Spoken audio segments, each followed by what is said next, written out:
you ready?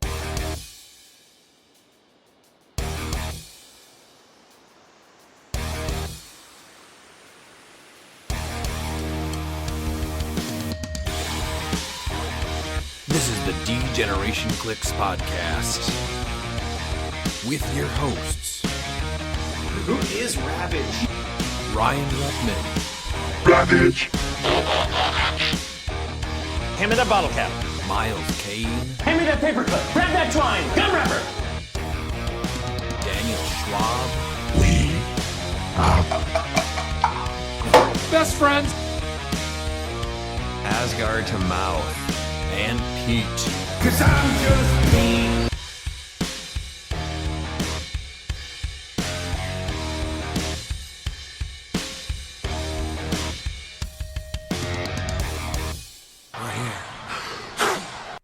Welcome back to the Degeneration Clicks podcast. I'm your host Ryan, and with me as always are Miles, Dan, and Pete. Miles, what's been up with you?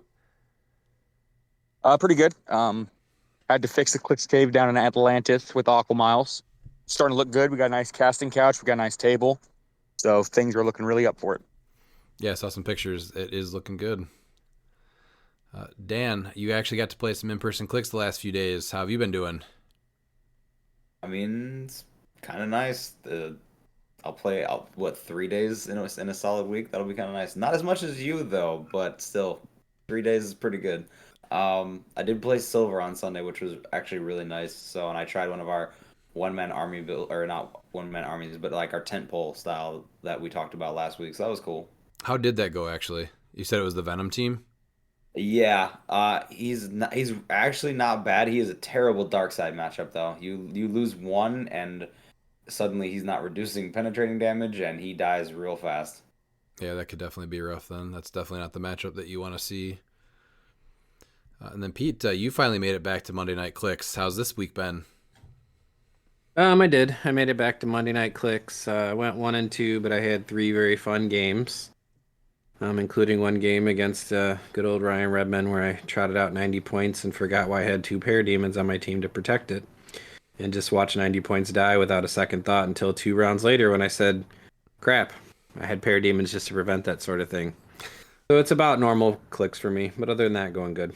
Yeah, I thought it was a weird tactic, but I just kept swinging away till he was gone. We celebrated my daughter's 5th birthday with family, and then I also got to play the new Mario Party, which I actually think is one of the best ones I've ever played. So we had a really nice weekend. If anyone likes Mario Party, though, I suggest getting this new one because it was a ton of fun. News, it's been a slow news week, but I think Pete had an update for us. I do. I'd like to offer to the Clicks community a new segment in honor of our local tryhard Ryan Bookwood of what did Bookwood buy this week? And so since there's no news, doesn't mean that there can't be no news. So just to keep everybody updated, Bookwood did purchase a Legacy Wolverine and X-23 that came as 2 separate HeroClix pieces because it was shipped in a bubble wrap container. He also got Lightning Lad with Legacy, Vigilante, Venom Magneto, and 2 Sky Tyrants. And I'm not sure how that ties into Black Lane and Superman as a team, but I'm sure if anybody can figure it out, it's Ryan Bookwood. I look forward to seeing this.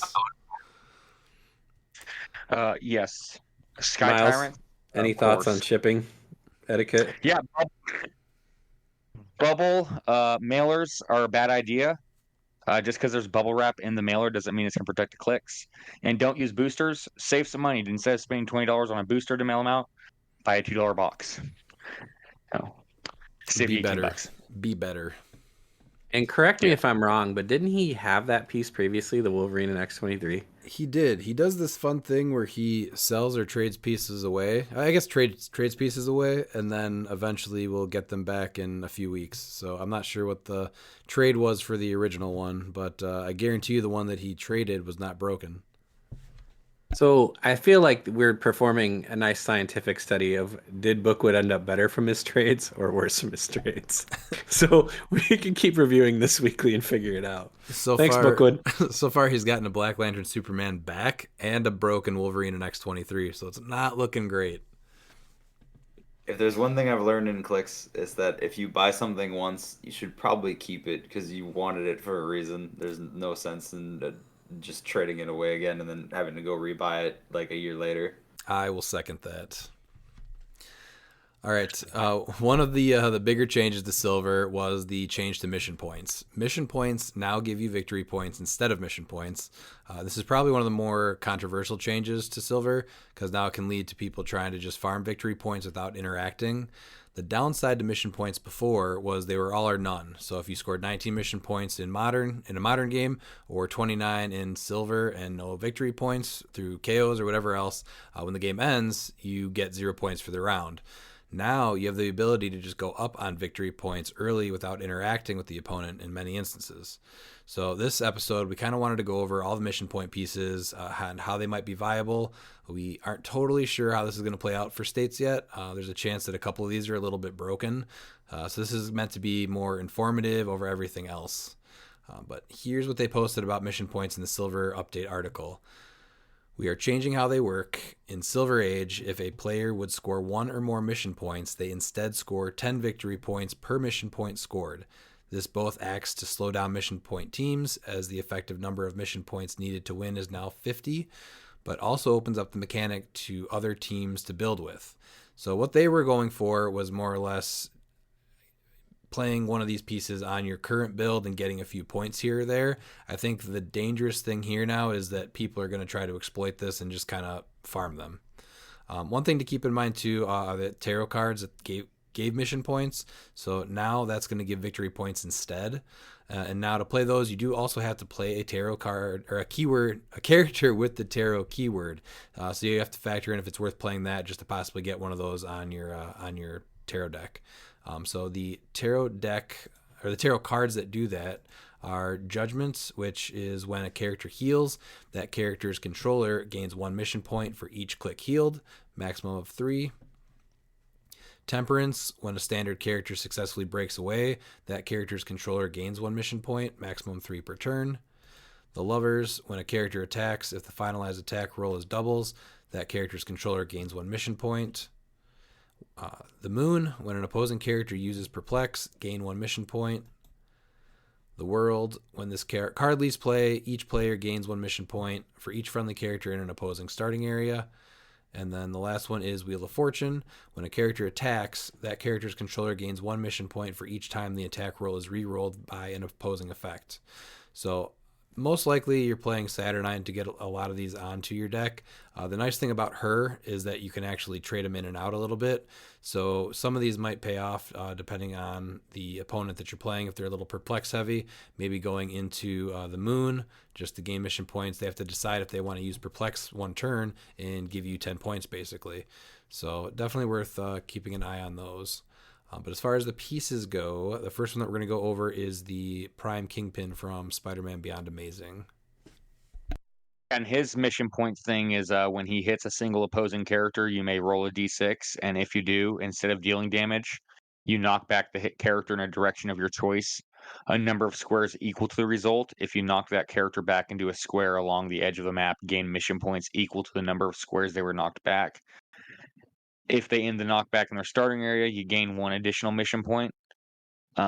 This is a really, really hard to pull off just because it has to be on the edge of the map or their starting area. So I think playing him with the power gem to make him an attacker, so now he's going to be a 13 for 5, is going to be the best bet, even though there's going to be some instances where you can take advantage of those mission points. But I think he's one of those figures that they're talking about where you just put him on a team, and then those mission points are just, if you get them, you get them. You don't use it as a win condition. He's not a bad 90 points either. Yeah, it's your prime, but the super strength is nice to have. The charge flurry, he's really deep with the 3 stop clicks at 90 points.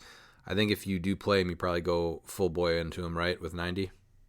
You have to, yeah. I don't think there's, and because he starts with invincible, like you need that, and then you want those 3 stop clicks. The difference between 65 and 90 is 100%. You're going to play those extra 25 points. Like, I don't see why you won't. I think even when he came out in Modern, people were talking about playing him just as a beat stick, and he just didn't see the play. 3 damage is a little bit rough, so yeah, the power gem I think will help that out a lot. That's I think what really hurt him is because his damage is. If you're playing if your main attacker and your main win condition is a figure with 3 damage, I don't care if they have flurry. It's a horrible win condition. Like it's just you just can't do it. I like his shirt. Oh, absolutely. It is pretty stylish. Definitely a nod to Vincent D'Onofrio. Yeah, I'm definitely feeling And that. The shirt is dope. Another option too is doing like the exploit weakness sword. What is that? Colony, and playing him with APOC and Yeah. Genesis. So you get APOC's rollout, and then Genesis you're doing a minimum of 4 damage on your flurry. So not bad either. Would you also consider the Blood Axe for like Steel Energy, or is the Battle Fury too much of a turnoff that you're like, oh, I don't want to use that? That's not bad actually. Is it? Does it give you blades though? Also. No, it gives you Battle Fury, Exploit, and Steel Energy, so no blades, unfortunately. I just figured for them healing, because if he's attacking, if he's flurrying every He time, always he's got- has, yeah, he always has charge flurry, so that's not a bad idea either. The Blood Axe is actually really good. There's probably going to be a lot of shape change characters. Yeah, and his stop click is really good because he has impervious that reduces pin damage and then regeneration. And when he uses it and has no action tokens, you don't have the result. So that's huge. But Steel Energy is another great way. So I guess if you're not doing the Araco, you can either do Power Gem or that. I like all those options, 5 honestly. damage more than 3 exploit. Yeah. I think 90 points is though where it's at. Oh, yeah, with 90 an or object with none. 100 points in your build. Yeah. Yeah, you don't ever play him at low. But you can definitely make that work in silver. Like he can, I mean, yeah, he's a fourth of your build, but you can make it work. That's a fine And 100 he's points taking of your silver. prime, but Yeah, I think he's a playable prime, even without his mission points. But those mission points can come up handy. I mean, if you're going against next to the edge of a map or even their starting area, like 3 squares away, and you see, crap, I'm fighting against 2 butterfly swarms. There's 0 points. You're going to take that chance and just use your flurry and roll and hope you roll a 3 or a 4. Because if you do, and they hit that map, I mean, you're getting 50 to potentially up to 70 points. There's going to be plenty So of. you can get 140 points with him. If he hits 2 of those, because you choose a knockback path, so you can get up to 140 points against 0-point pogs, if things and the work in your knockback's going to favor. kill them. Yeah. Yeah, the knockback's going to kill them. So now you just killed their 0-point pogs, and you're up 140. And there's I going mean, to be it's not going to happen a lot, but it's the fact that is possible. I mean, I like it. You're going to see tons of bystander teams also too, and even like Legacy Apocalypse, who's making them just knock them back instead of scoring 5 points. Like you said, you can score easily 60 off of one of them instead. Yeah, up to 70. So I guess 100. Right? Yeah, up to 70 if you roll a 6 and they go into the starting area. Oh right, yeah. So But potential's there that's with gonna be him. hard because they have to be exactly 6 squares away because it's not equal to your roll. It's equal to the number of squares they were knocked back if they land on the edge of the map or a mission point or the starting area. But still, I mean, you're talking a potential 140 points. I mean, that's just funny. Well, that's a No, nice. but he changes math during certain teams. Like if it's a bystander heavy team, all of a sudden you're thinking, if you're the guy running the bystander heavy team, why am I giving you 10 to 30 points? I mean, just average is what, like probably a 3 or a 4th with 30 to 40 points every time you hit one of my bystanders. Yeah, no, I'm And you good. bring him full map, like you have to. Like that's the thing with this Kingpin is like you have to purposely bring him to your opponent's starting area because that's the entire thing. Is you want to hit them. Put him on a motorcycle. Yeah. We have 3 amazing objects we already talked about. He doesn't need a motorcycle. He already has charge flurry. Everything needs a motorcycle. Pete, do you want to lead us into Peter the Hunter? I do. Peter the Hunter is a personal favorite piece of mine. He's from Spider-Man Beyond Amazing. He's Legacy. He has not for nothing several very good bystanders he generates, the Kravenovs. And he generates mission points equal to the number of trophy tokens he has. And he gets trophy tokens by KOing things either from the Kravenov bystanders or himself. And he also can heal on the trophy tokens too. It's a great sculpt. It's a wildly fun piece. It's a very good 50-point attacker. I think this would actually be a cool one to have as the butterfly swap. I think he is going to be really strong against, again, bystander teams like we were just talking about. Something that's easy to KO. But if you're playing against like a tentpole team or, like Darkseid or Kong, probably not the best piece to have out. So I think he actually would be a candidate for the butterfly swap as well. But if And he's great even without the mission points because, I mean, it says you heal him to click 1. Right. So it's a don't die. So like he can be on his second to last click or even his last click, and you have that flurry bystander kill someone. Boom, he now goes to click 1. Yeah. and then he gets that. So then you're getting another 20 points that next turn. So he's one of these. He's another one of those figures. I think is very easy to get his point value. I don't think you build around him, for the mission point thing. I think he's a very solid option, especially as a butterfly token, because what? Oh no, it's only the bystanders printed on his card. Because I was gonna say, do the butterflies have it? Is there potential to? But no, it's just on his card. Against And the his right keywords are team. great. I mean, he's gonna Spider-Man family, Animal Warrior. So those are three very solid keywords in Silver. Yeah. Yep. And then we do have one guy that's not going to work as he was supposed to, which is kind of sad. Peacemaker is a personal favorite of mine, but they ruled that his mission point thing, where you can bring him in based off of how many mission points are already scored, is not going to work because it's referring to mission points in a different way than how they're scored. So you can still, if you gain one or more mission points after resolutions, heal Peacemaker and a friendly character one click. That should still work, but I don't think you're playing him for 40 or 75. You can still equip his helmet that came with the iconic set for free. But again, I don't think that's worth the points on either map because he's not really helping you do much else. It's just gaining mission points and healing. So do you guys think that that's actually worth fielding him for 40? Probably not 75. No, not for the mission points, but 40, I do like it because when you gain a mission point and you heal him and a friendly character one click, healing's huge, especially with characters with stop clicks. But you're gonna he has to work with another person that has mission points since he doesn't. But I could honestly see him like on a soldier team or something for that. So I think one of my things that I kind of thought of when we started to prepare for this podcast is that some of these stack really well together, and he's one that you get a look at on the right keyword with something else that's doing mission points just for the healing. That was my thought. You definitely would have to build it and try to get that synergy going. So it's something worth noting. Dan, if you're going against like Mystics, that's where Peacemaker needs to play. Yeah, if you're not on top click. Just trying to act like he's good. Yeah, but no, he's. Realistically, no, you never play him because the one thing that made him good is failure is now an option. So that's he does have prob, which isn't nothing. No, but that's not it just you lose what makes the figure so good and what you're paying 40 points for. Yeah, that sideline active is big. Yeah. Dan, do you want to go for Red X? Yeah, so his whole thing is based off he spawns a pizza oven, and then at the beginning of your turn, if there are more friendly standard characters than opposing characters within 2 squares of it, you gain 3 mission points, which is good. And you generate the evil pizza oven marker in a square within 3 squares of an opponent's starting area. So him, to me, feels like you just need to be really aggressive, I would think, and just be over in your opponent's starting area. At least that's the way. 30 points a turn's huge.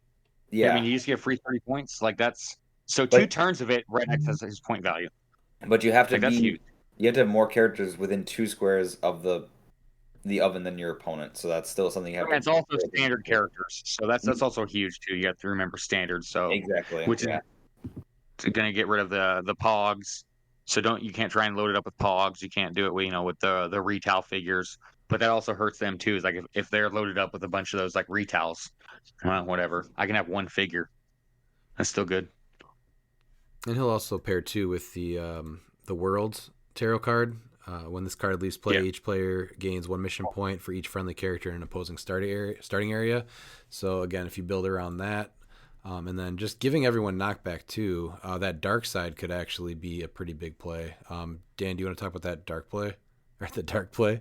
That dark side? Yeah, so his works off of knockback.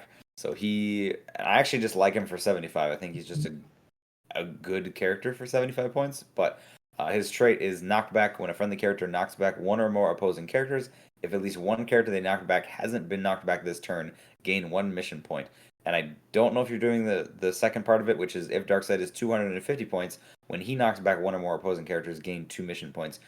You could, but that's a lot of points for that gimmick, and I don't know if that's worth it when I could stack a bunch of other characters that have knockback via, say, super strength or force blast or something, and make that go quicker. Or No. even with the red X. Yeah, Yeah, because then if you're bringing Red X over there, I don't know if they share any keywords or how you would build that, but Darkseid and him at 75 points, you're getting, what is it, 1 point every time someone just knocks somebody back. yeah, So that's not terrible either. If they haven't been knocked, that hasn't been knocked back this turn.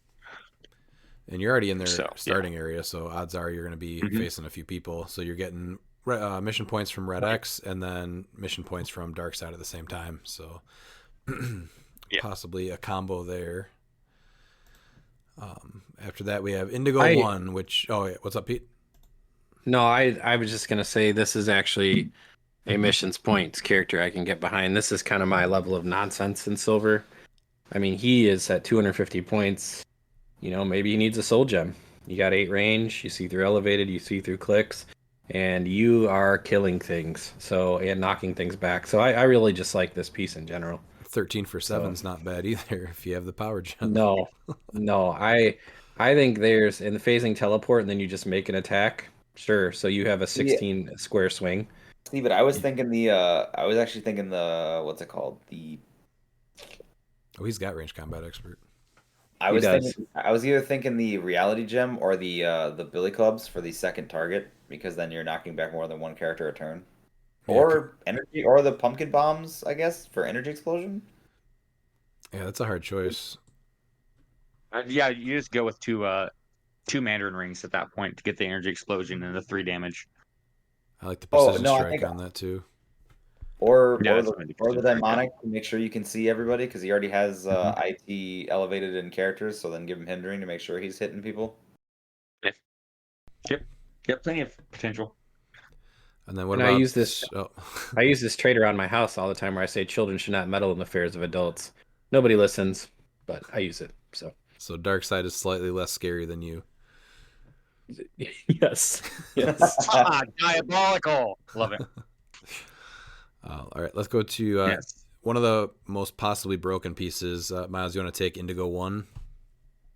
Yeah. So Indigo One's brokenness is that she gains mission points for each number of click that she healed someone. She has support with the Indigo tribes. She gets the ring for free, so she can heal for a potential 4 for 40 points.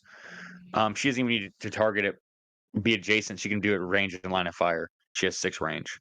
And then the worst part about it is that she gives friendly bystanders within range support. And so there's a ton of autonomous pogs that can just have now free support. Like Starro, for instance, you can get easily 6 autonomous heals on him.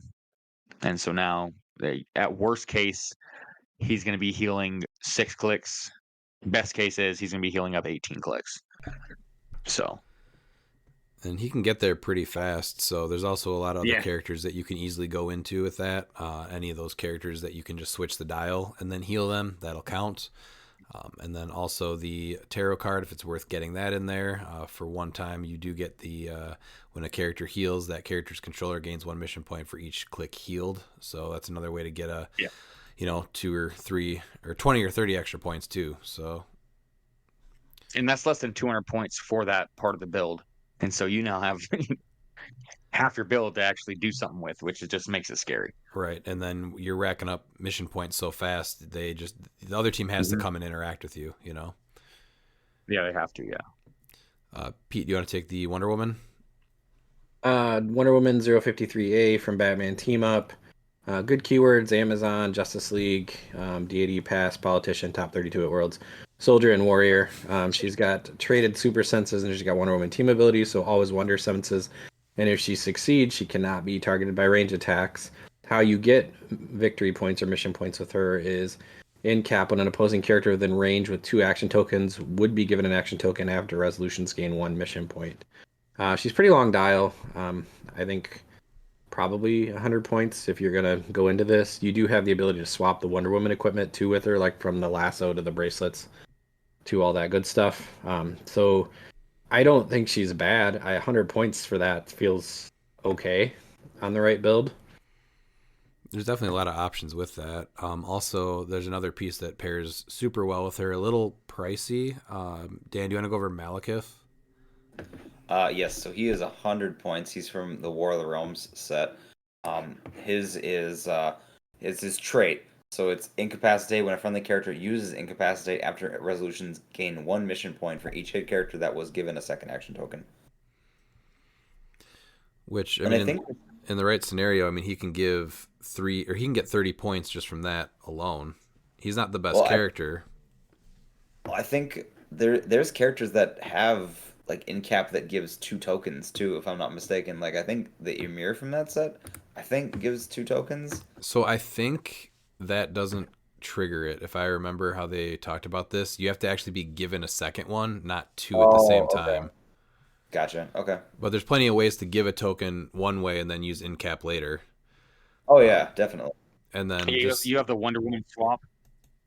yeah, You know, there's definitely a bunch of for ways to do that, and then he's gonna be able to just in cap and get the 30 points right away.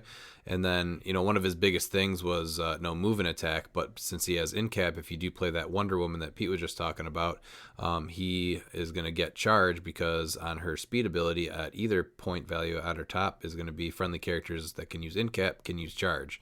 So he actually does have a little bit of mobility and still has the stealth to keep him safer.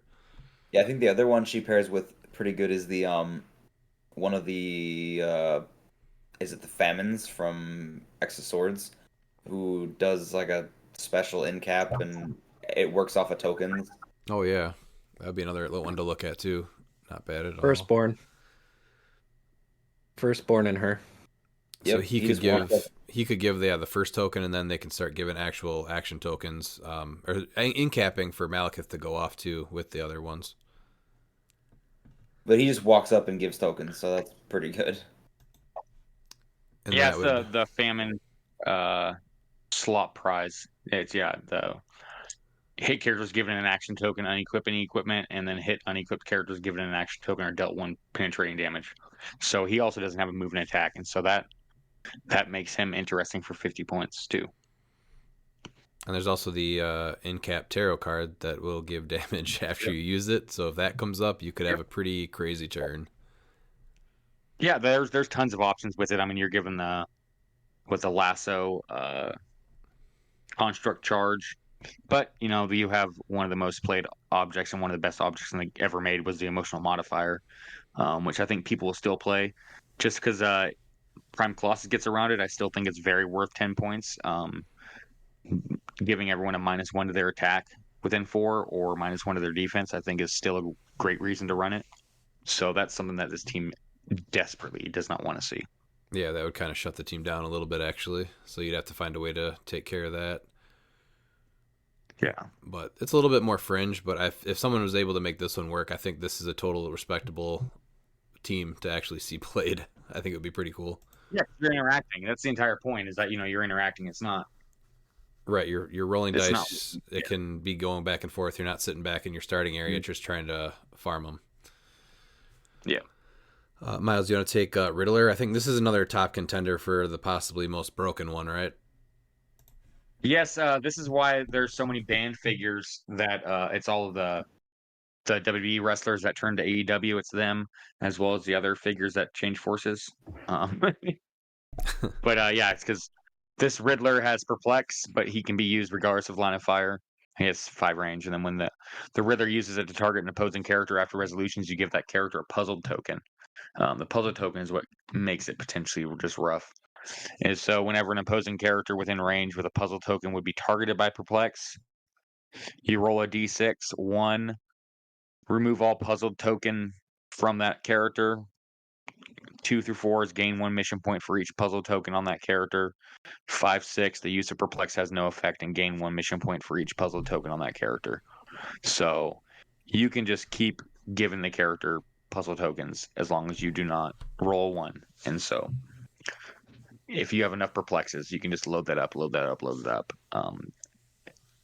What's his Spencer ran a ton at a Rock Cup, and That was interesting because he would play figures that would become opposing after they were KO'd, and then he would just have like 10 or 10 plus perplexes on his team and just start with that and just like, okay, got that. Oh, I win by mission points. Yeah, I mean, it's not as rough now with that. You have to do opposing, but I mean, it definitely can still be added up. Luckily, this one was fixed-ish. It's nowhere near as, I guess, busted as Indigo 1, but I'm not quite sure Indigo 1's going to be the most broken one either. Just because, I mean, it just sucks because you're getting so many mission points that your opponent is forced to attack you. And so there's ways to protect your team, with indoor maps and unless they got Murn and whatnot. But yeah, it was definitely not a good, fun experience to play against for sure. Yeah, and I've seen this go both ways where people have played a team with him and they do terrible because they just roll all ones and they go down pretty quick. Otherwise, if their dice are hot, they're winning in a stupid amount of time. Yep. So, personally, not a fan of this piece. Pete, do you want to go into Immortus? I do, and I like Immortus just as a piece in general. Great keywords: cosmic, deity, future, past, and ruler. He's 052. He has dice manipulation, which I like. At the beginning of your turn, if there's no d6 on this card, roll a d6, place it on the card, and then a character within range rolls an attack roll, you may remove the d6. So within range, he's got 8 range triple target. You gain mission points from him by this is the gambler's piece. So once per turn, when opposing character within range and line of fire attacks, so he does have to be within range and line of fire for this to work. You can say, is it a hit or a miss? And then if it is a miss, if you guess correctly, you gain points. Am I getting that correct? 20 Yep. points. Yeah, so I like that. I mean, That's fun right there. 65 points. He's not. I don't know. I mean, he can see builds. He's got prob. He's got 8 range triple target. There's definitely Mandarin rings and stuff you can put on him. I think he's just wildly fun, honestly. So you also have if you that guess pocket correctly dice too. once. If you have a 1 sitting there, you can be more likely You to can- say they're going to miss. Yeah, you can force the miss. Yeah. And then, not for nothing, too, we were talking about that in-cap team with Wonder Woman. He also does have in-cap, so you could give him a charge. He's got 8 range, 3 bolts with in-cap, prob in the dice manipulation, so not bad either. He could definitely help token people out. But I think this is definitely a piece to kind of look at for sure. The dice manipulation is huge in Silver. And I like the fact that he's just a halfway decent figure. Like the mission points to me feels like icing. It's just like it's there. It can Yeah, be you get good. 20 points if you're correct. That's awesome. It doesn't like add it. too much to his cost because a lot of times these mission point pieces are a little overcosted because of the mission points, but I don't think it adds too much to his cost for what he does. Yeah. No, I agree with you play him because you want to play him, and then on top of it, you have a chance to score points whenever you're correct.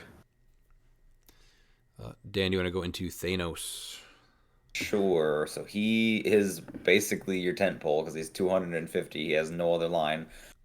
So his works off of his mortal tokens. So he starts the game with 6. And at the end of your turn, you may roll a d6, decreasing the result by -1 for each of his mortal tokens. If you do, gain mission points equal to the result, minimum 0. And then once per game per event listed below. When that event occurs, remove one of Thanos' mortal tokens. Thanos uses willpower and succeeds. Thanos hits an equipped character. A friendly character named Taraxia is KO'd.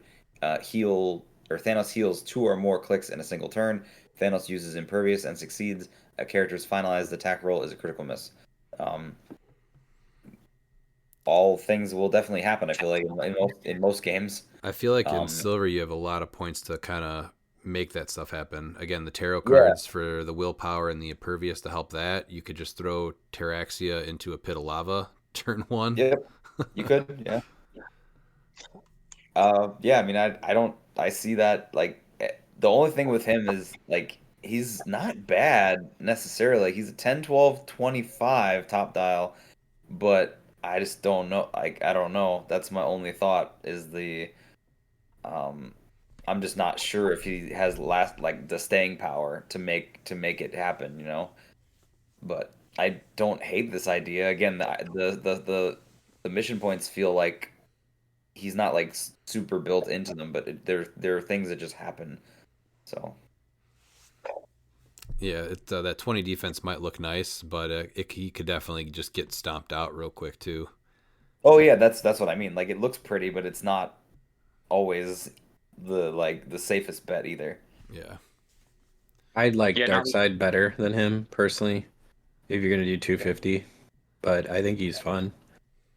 yeah, he doesn't reduce pin, and Darkseid does at 250. Yeah. Yeah, I think his mission points are easier to get off, but I think Darkseid just looks like a stronger piece for the same amount of points and more fun to play even. One legacy card that never got to really see any play, at least I never saw it, was the MODOK. So his is this game when a friendly character with the aim keyword hits a character that hasn't been hit this turn. Instead of dealing normal damage, you may gain 2 mission points. If MODOK is KO'd, gain 1 mission point instead. So do you guys think with the aim pieces coming out in Black Panther that an aim team is actually viable to make this Well, one I think work? it's actually viable right now, even without that. He's not unique. You can run 2 of them. You can also give him bystanders like the Red Wing, because it's bystanders that he generates. So now this Red Wing has aim, and you hit with 2 of them, you now get 40 points. So And he has Mastermind and 4 through 6 leadership. but all it has to be is, what is it, this game in front of the character? Instead of dealing normal damage. Oh, it's instead of normal damage. Okay. So Yeah. And so that Red Wing, you're going up there with 2 MODOKs, and that Red Wing is now going to get 40 points. which seems pretty solid. What else are you filling Yeah, the team out 2 though of them. with? Just 2 MODOKs? Well, no, you have 240 points there. It's 160 points. You still have 240 points to go with there. So you can do a scientist team. You can do a ruler team. There's a few scientists also with aim that you could do. What about the but- new Prime White Tiger? Would that be worth the Prime slot? Maybe. Wasn't there a Sunspot that did something with cheating people onto aim? I think you're right. Is it Um, Avengers? Yeah, it's Avenger. I think AIM become Avengers or Friendly characters. It's a friendly character that's adjacent or has the aim or scientist keyword would take 4 more damage. They take 3 instead, and then friendly characters that are adjacent or have the aim or scientist keyword gain safeguard outwit until your next turn when he succeeds on leadership. And this is aim is an easy keyword to get support on. There's the 3 aim scientists. There you that go, did right a tons there. of stuff. So he has the aim theme team, the 35.1.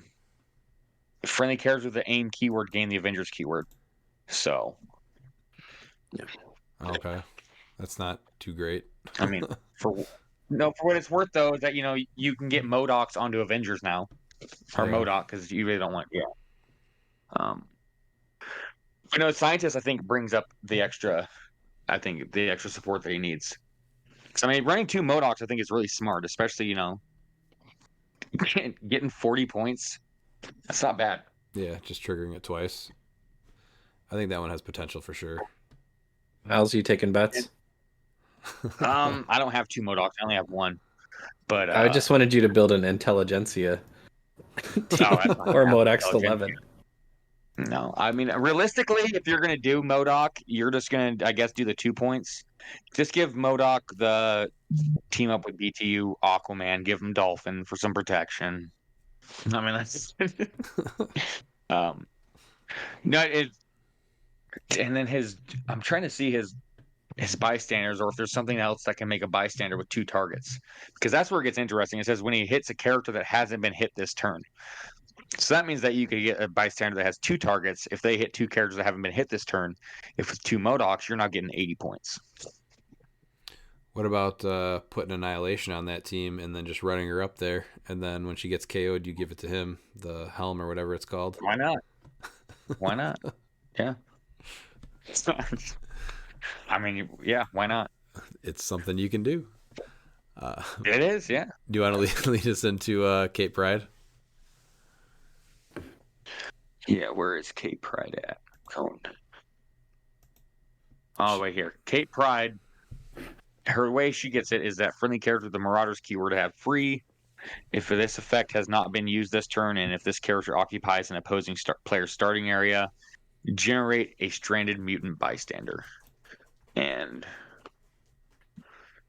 where's the mutant bystander at? It's in the scratch space if you're on the page that I made. Oh, there it is. Yes. Yeah, associated. Yeah. Stranded mutant bystanders can only be generated by Kate Pride's The Marauders will get you home trait. Free if stranded mutant occupies your starting area, remove it from the game and gain 4 mission points. Mastermind, but may choose friendly characters with the Marauders keyword regardless of point value. It's autonomous. I mean, it's interesting. So you need to be able to go all the way, get your character all the way from your opponent's starting area and then back to yours. You do get 40 points. I'm not sure it's going to be really easy to do that in one turn, so I'm not sure if it's really worth it putting her onto a mission point thing. She doesn't really do Granted, much she else, is. right? I mean, she's got Dolphin, and then when she uses Blades Claw's Fangs, and when she uses it and hits an equipped opposing character, after resolutions, that character unequips their equipment. And she has phasing teleport and flight. She's leadership piece for 50 points. So it's, I guess, something you could do for extra. You maybe throw her on there with just as an attacker with Blackbeard on a pirate theme with Blackbeard. Just because, I mean, taking away equipment is huge. But Yeah. it has to be when she uses Blades Claw's Fangs, which is not great. I think it's If you have, I think you try this if you're really committed to having like bystanders with flight or something. Like if you have a bystander with flight that can move this piece, and you're getting 40 points for just moving something, but you're really committing to it to build that out. So Well, yeah, that's the problem. You have to be in. So you have to have someone in the starting area take the free action to generate that mutant, and now that stranded mutant has to get back to your side, full map to get 40 points. Yeah, that's rough. I don't know if there's anything there with that one. You'd really have to be super creative there. What do we got next here? Pete, do you want to do Nimrod the Lesser? Nimrod the Lesser is 47A from X of Swords. Sentinel Robot Ruler, he's a rally die character. Rally dies of 1, which is blue, which means friendly attack rolls. So this might be my piece because there's lots of ones when I roll. And you can generate up to 2 Nimrod bystanders, max of 2. And then power remove any number of rally dice from friendly characters. For every 2 dice removed this way, gain 1 mission point. So I don't like him. He's 100 points. I think he's outwittable and he's an easy 100 points for somebody else. He's a giant too. But if you really, really like Sentinels or robots, you can try it. Not even just, why don't you make him with Mora McTaggart to get those rallies, and then you're going to run him with Orb to get those ones. And so now you can get 3, 6 in 2 turns. And so now that's 30 points. Yeah, it's not worth it.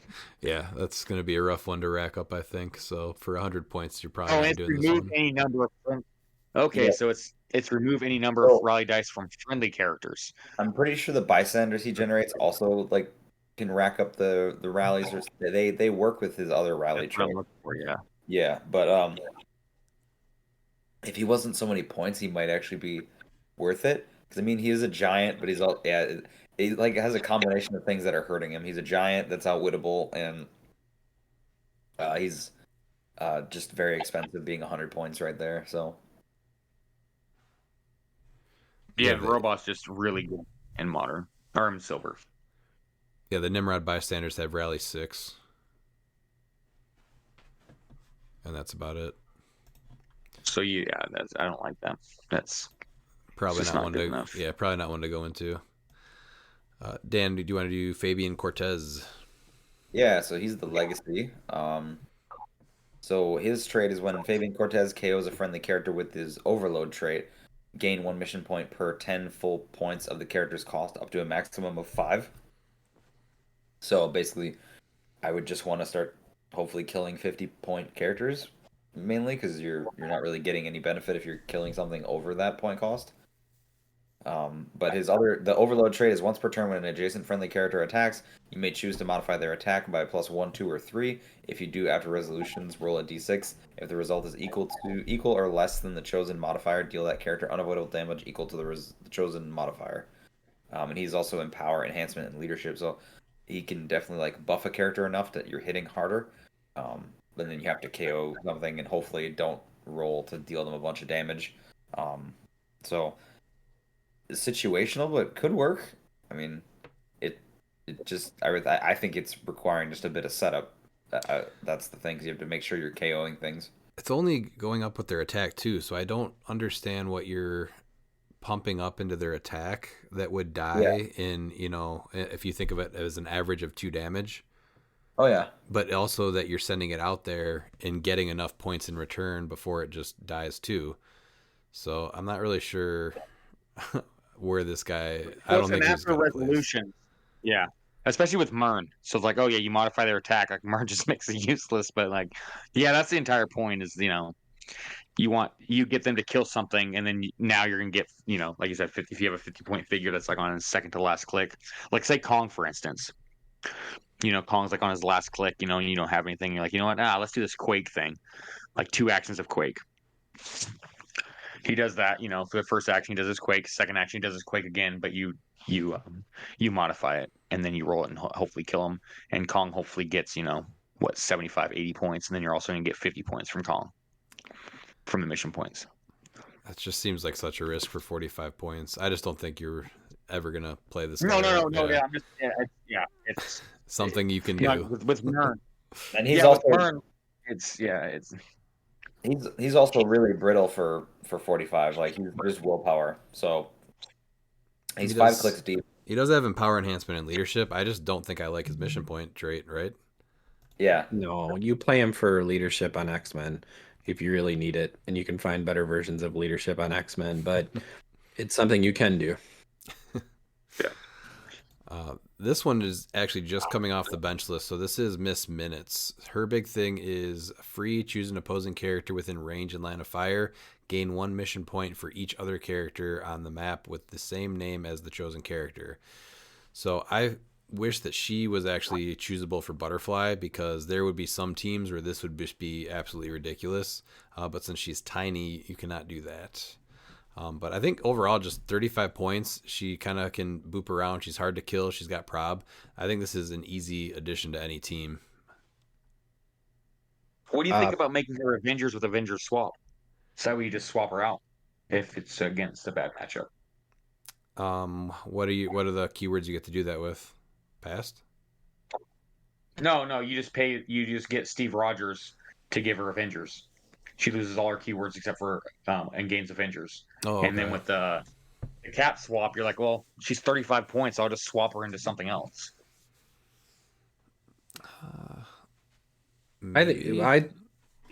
She's a great piece just for 35 points. I'm not mad that she's the mission points.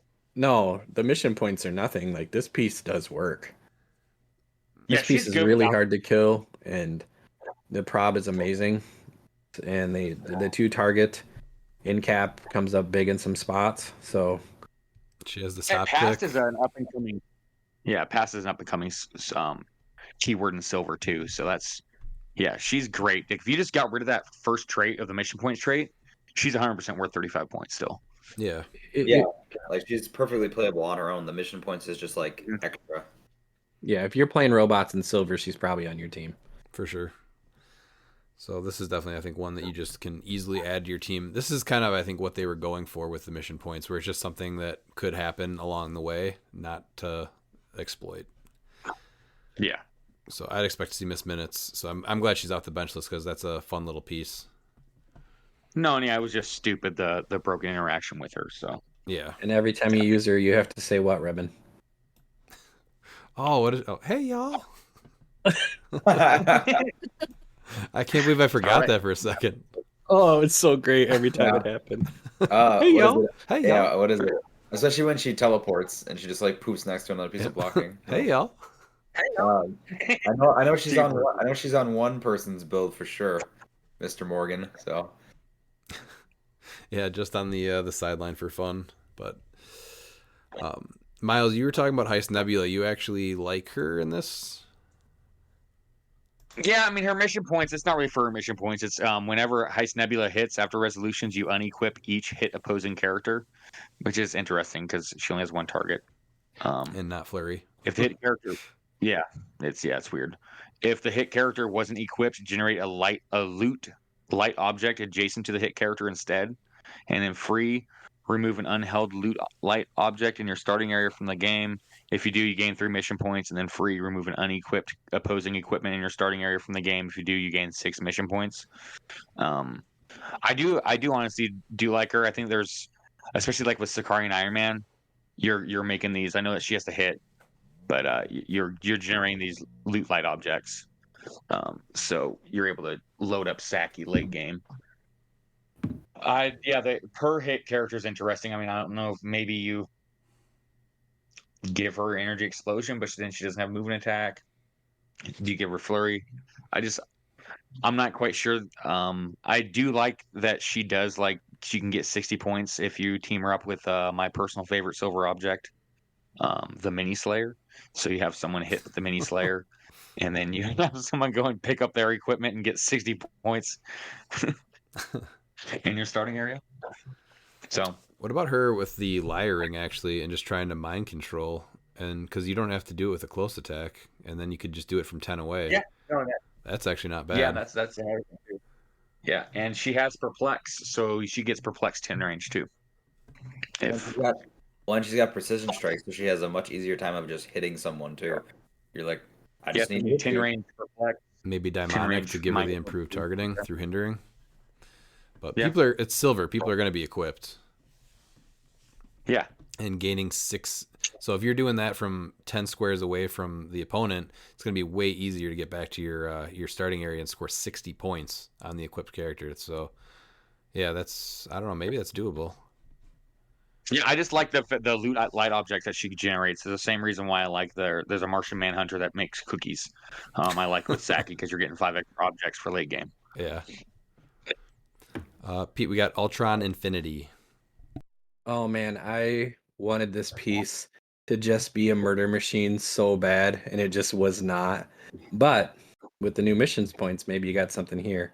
So his works with, he has stealth traded. So at the beginning of the game, each opponent must give an Infinity Gem token to the 6 distinct characters in their starting force. If they have less than 6 characters, excess tokens must be given to 1 or more character. And then when he hits 1 or more characters with an Infinity Gem token, instead of normal damage, you may choose to remove 1 of the Infinity Gem tokens and roll a d6 to gain mission points equal to the result. That could get ugly really, really quick. So 125 points. Running shot, energy explosion, stealth, outwit, 19 defense, but he's probably going to get beat up pretty quick. But man, you could be up points quick if you hit with that energy explosion or throw an extra bolt ring on him and lightning.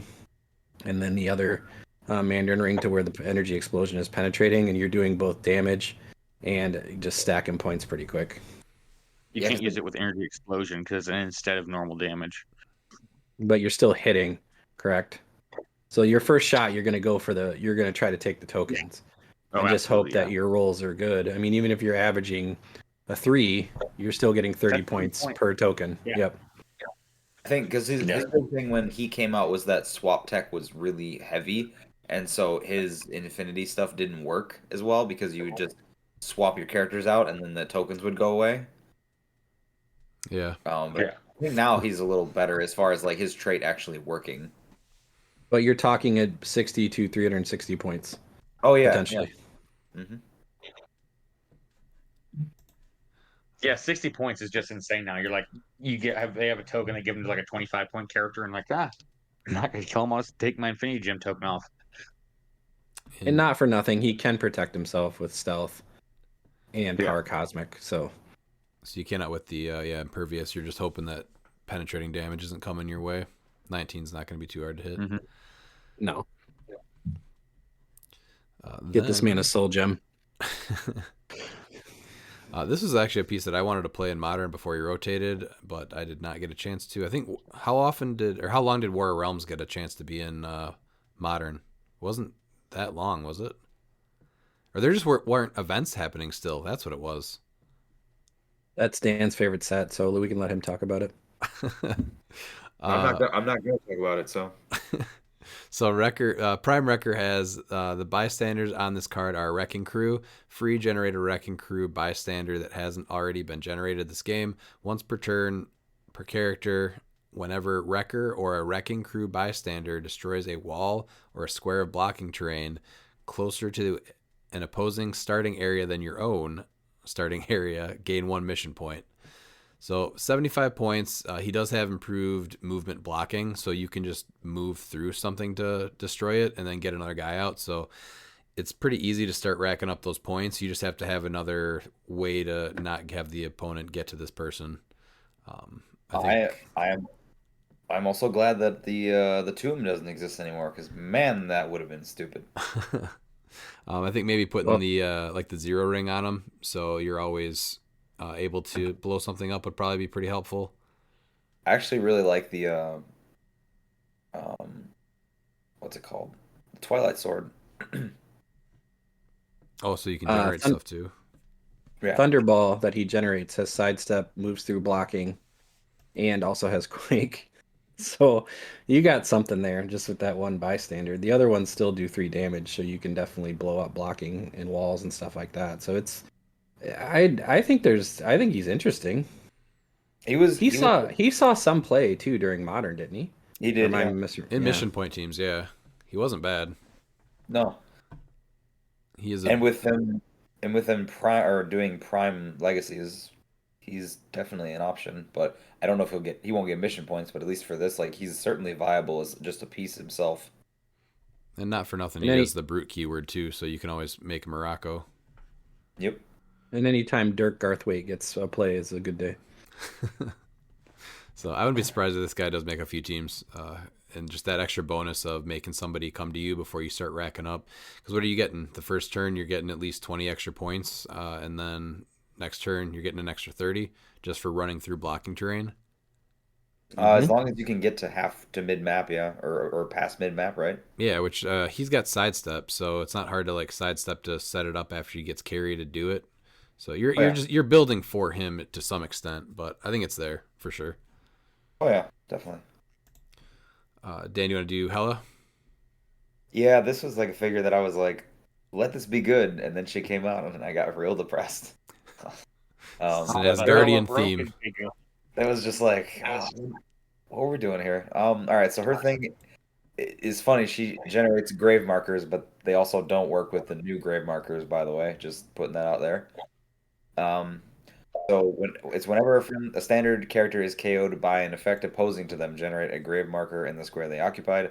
Then she has power generate a Draugr warrior bystanders in all unoccupied squares with grave markers within range. Then remove each of those grave markers. Gain 1 mission point for each Draugr warrior generated this action.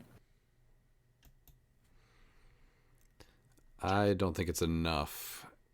No, especially for her point cost, for her being 125, she's gonna get chewed through and probably die. It did get an errata because it was originally just whenever a standard character was KO'd by KO'd. Yes. Thank you, Cannonball, and what are they? Friends of Humanity? Fantastic. Yes. And you taking bets? I don't have to. She got changed so that she doesn't work. Let's see that Asgardian Silver team. No, you couldn't pay me any amount of money to actually make that happen. What really hurts her is that you have to also remove that grave terrain marker. If you could have at least left it there, I think that would have made it be given her a chance. But yeah, it's just very hard to like KO enough characters to spawn enough warriors to do it, right? Because you're only getting 10 points per warrior, so you have to kill 5 things to get 50 points? I don't know if there's enough standard characters on most silver teams to make that happen easily. Well, that's why if at least the grave marker stayed there, you could keep using that same grave terrain marker. I think that would be a thing. But with this, you power it and then you generate, and then the grave terrain marker's gone. So she just isn't going to hold up, I think, with her cost. I guess the only thing I thought would have been nice was if it didn't have to be standard, since they changed it to opposing effects. Yeah, which is good. But then they could have given her like a little bit of a buff to be like, okay, well, you don't have to KO only standard characters now. Yeah, they could have changed it a little bit, but I just don't think she's gonna hold her weight. No, not for 125.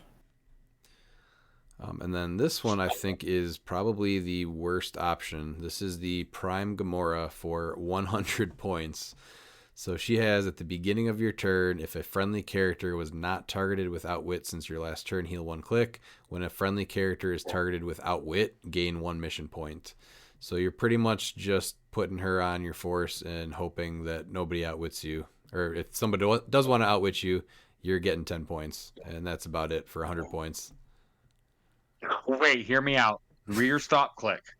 Her and the Wonder Woman from BTU. First revealed. So stop. When this click is first revealed, after resolutions, give all opposing characters within 6 squares an action token. Probably not. You're No, still it's 100 timing it out. points. Yeah, still not, because you're still It's having to time that horrible. out, because what would probably happen is they would already have 1, and that's how, I guess you can give them the second token that way, because it's Malekith that's in cap only.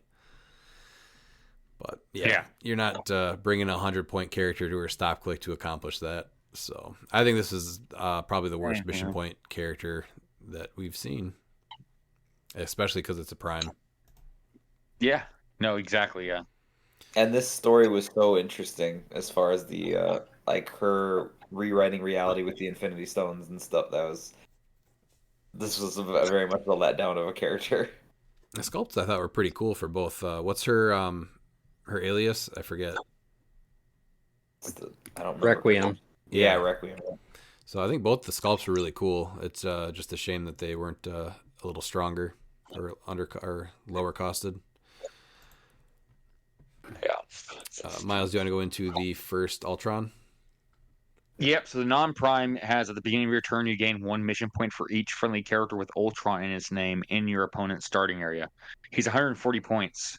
He does have a stop click. I don't know. Maybe it would be interesting to just like load up with the Avengers. Is it Avengers 60th that has the Ultron? Just a bunch of Ultron drones and just drop off. Maybe have the dancing. What's his name? Peacemaker. Oh, Peacemaker, yeah. And, yeah, and maybe you can get if you have if you have 20 of them there, you get 200 points. I don't think it's that smart, but It's just so many points. Yeah, it's way too many points. Yeah. There's also that tarot card too, give you an extra 30. Yeah.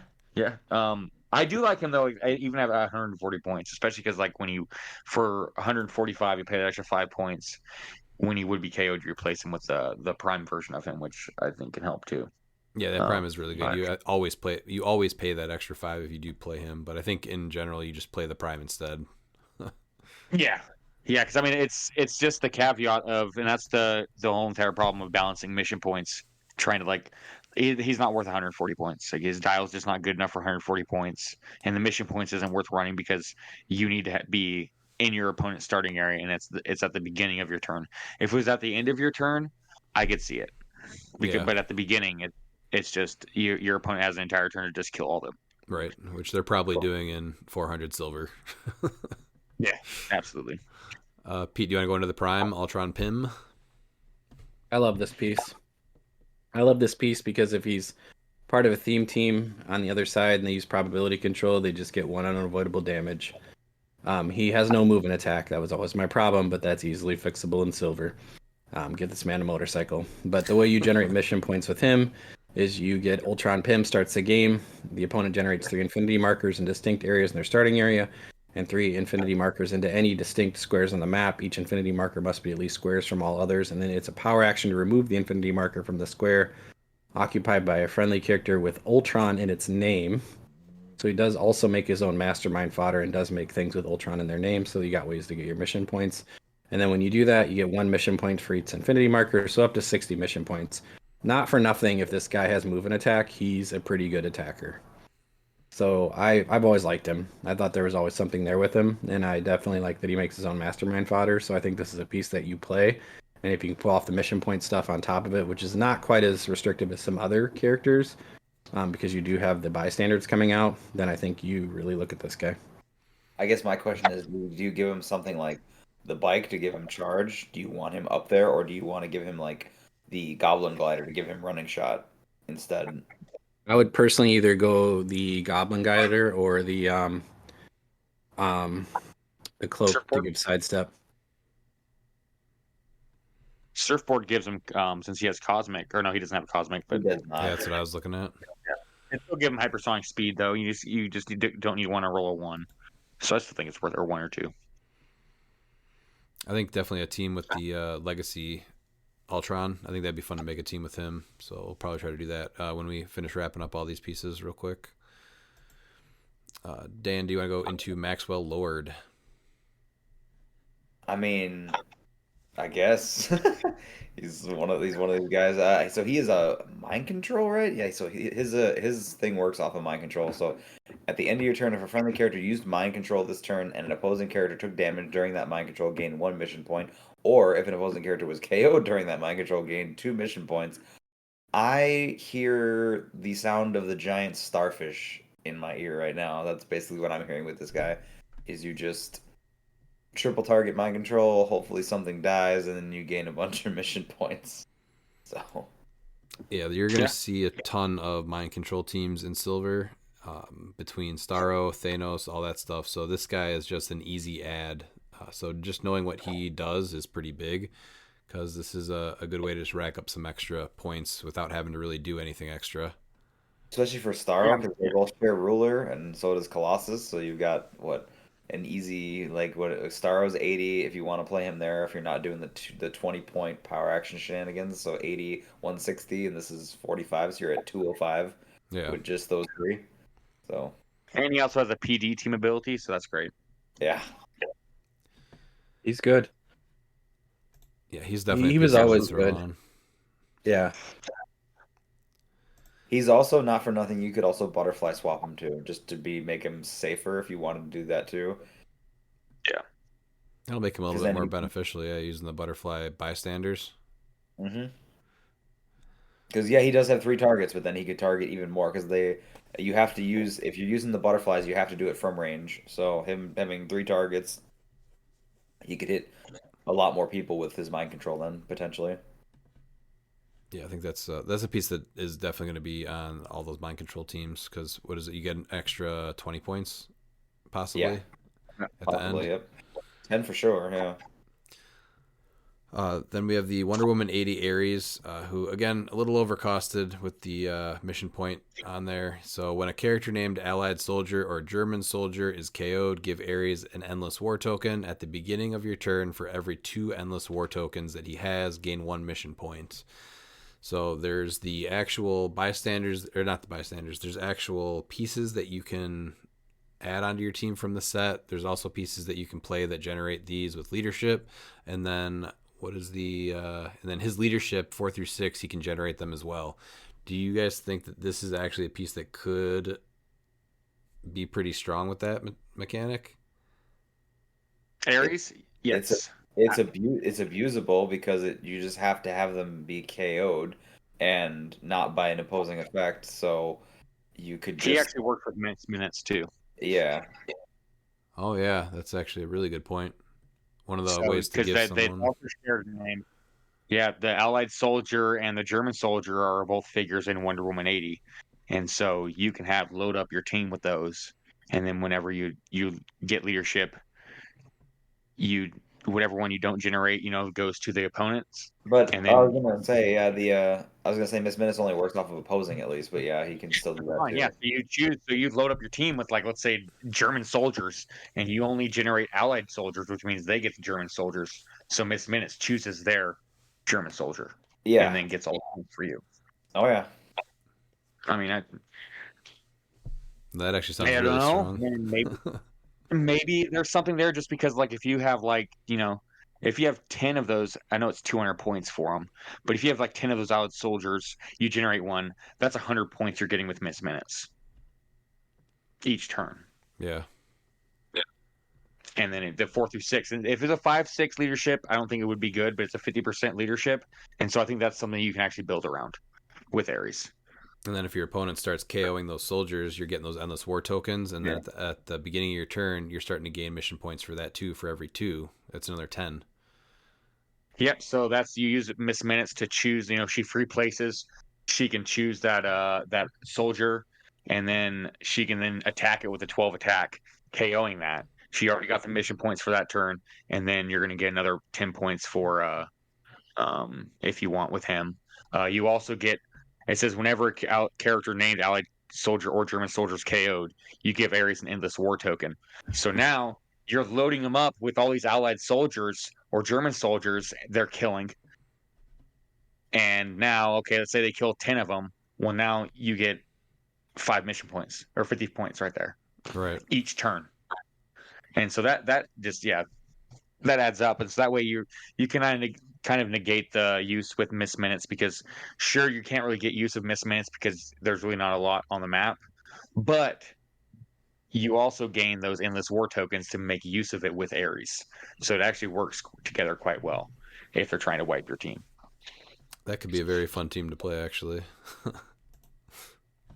So it could be just, yeah, it could just be like just Ares and miss minutes with just Allied soldiers and German soldiers. Do you want to take us into Hades? Yeah, Hades is I'm still not I'm on the fence with him, but he has whenever a standard character within 10 squares is KO'd, you generate a tortured soul bystander in that character square. And then he also has leadership, and whenever he uses it, it's unfortunately only a 5/6. You may instead generate a tortured soul bystander. And then the way that he gets mission points is whenever an opposing character fails a breakaway roll when adjacent to a tortured soul bystander, or a tortured soul bystander evades an attack using super senses, you gain 1 mission point. So I guess the only way to really make him playable is you're going to have to team him up with Strife, because Strife gives bystanders plasticity, and I think that will make the Tortured Soul like more useful to be broken away from. I'm not quite sure he's not really that great. And He's got 2 75 stop points clicks is for so 75 much, though. points. It's just I don't know. This figure was made, I think, once before in like the Wonder Woman set, and was like really cool and unique figure. And then I saw this when this got previewed, like, oh, let him be good, and then he was not good. It's trash. And it's also, it Yeah, has to be a just- standards character, too. So, Yep. yeah, I don't think he's Yeah. going to hold his weight and not worth looking at. Dan, how about Herbie? Let's see.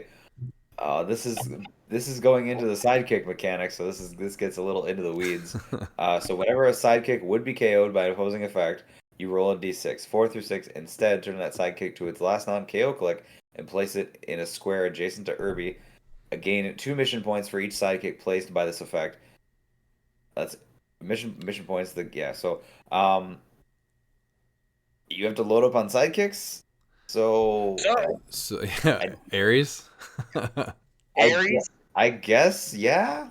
Ares and miss minutes, like all those soldiers that you're gonna have on your main force, those are gonna be sidekicks. Yep. And so Yeah. now, when they KO them at the 4 through 6 to where they don't die, so it just helps your miss minutes.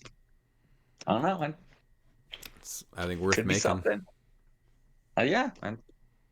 Yeah, Bets right there. That's That pretty is a wild. mission point team that would just be fun to see. Just a bunch of allied soldiers, Kirby, Ares, and miss minutes. I want to see that played. I'm going to make it real quick and look at the points. Do you want to bring us into Susan, Queen of Atlantis? Yes. So Susan, Queen of Atlantis, is, I believe, the only title character we have. But she starts with 2 plotting tokens, and her continuity is whenever she's KO'd, opposing characters gain Dolphin for the rest of the game. You don't want to give your opponent Dolphin. That's a great ability. The way that she makes mission points is to go all the way down here, is that you gain 1 mission point for each water terrain marker generated by Susan, Queen of Atlantis, that is in a square closer to an opponent's starting area than your own. Her plot points has it to where you can gain plot points to, like, make water terrain, and then you generate X water terrain markers in her square and or adjacent squares, where X is the number of plot points spent. So there is something you can do, I guess. You just have to load up on those. You get +1 for generating 2 water terrain markers in her square. So I guess that would give you 3. I don't know. I don't think that's good enough. I think it's just She does have ruler, and so too expensive again, right? To actually just go into it. The gimmick. yeah, I think that she's going to be used like if you want to get another character that generates water. I think that 70 points, and I mean she is a decent attacker with TK and leadership. So maybe you do it with Batman team up, Aquaman team up card to give her Dolphin. Which is weird that she doesn't even have it to begin with. But She doesn't. No, it's just No. flight. Oh. Yeah, it's weird. A character that generates water that doesn't have Dolphin. Weird. Yeah. All right, Pete, do you want to bring us into the last mission point character, Uatu?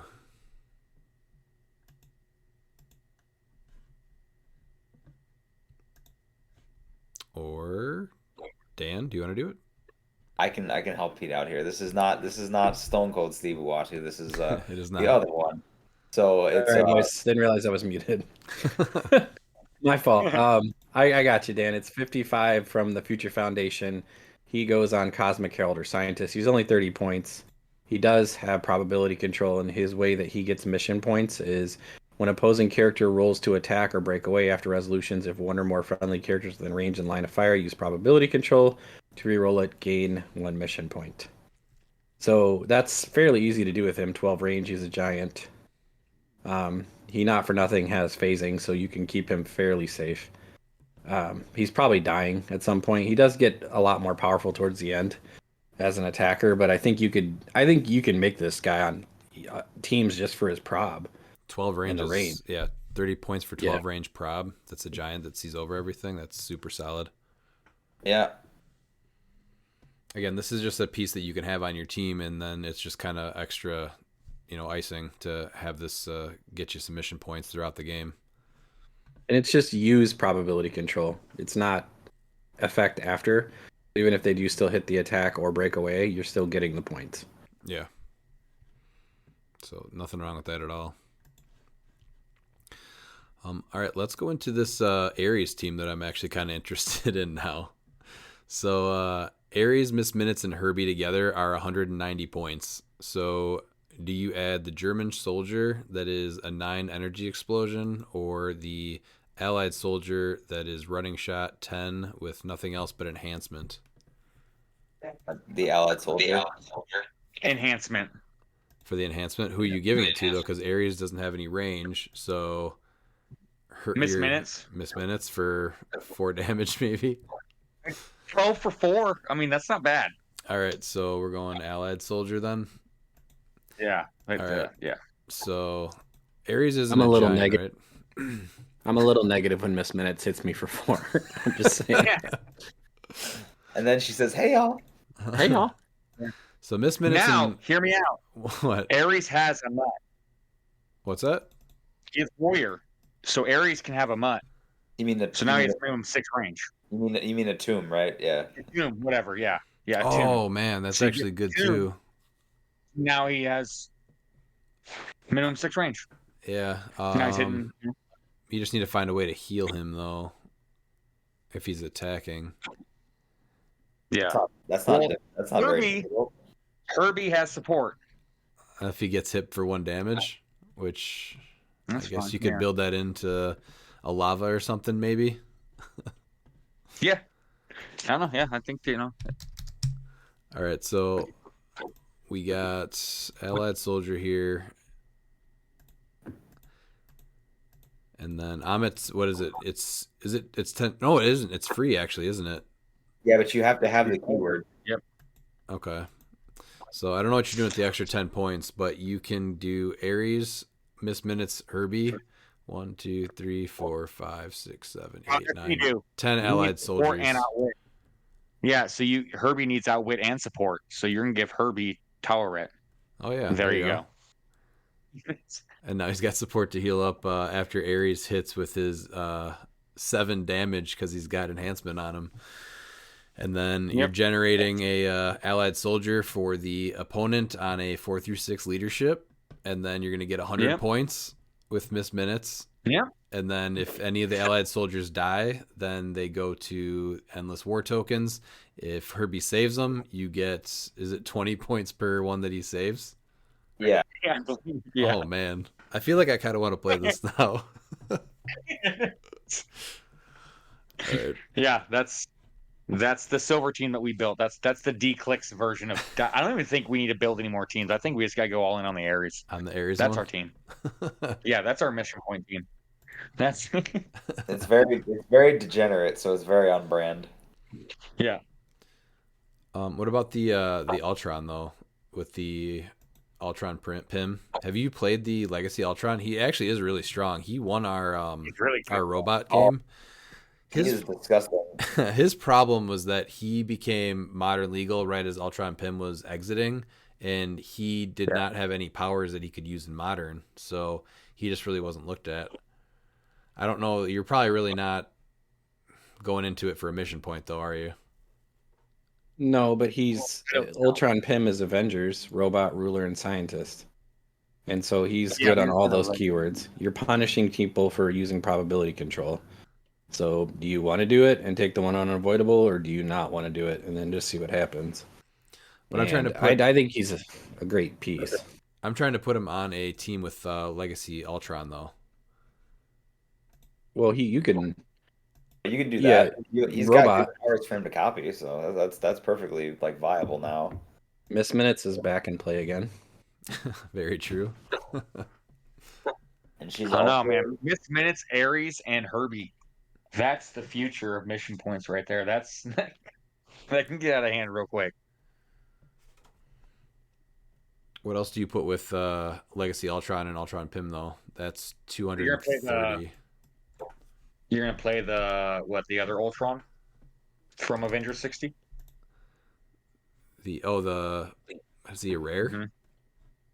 Yeah, he's just a rare. Because he's generating more Ultron drones, right?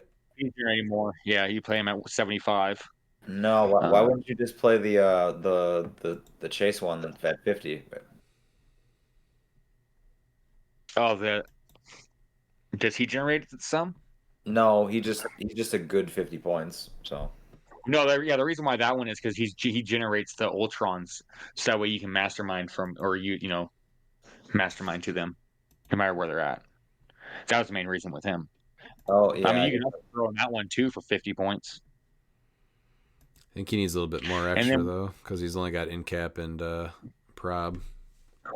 Yeah, but then you're going to go ahead and load up some, powers that you want with the last 45 points. oh I guess You just load up some extra powers.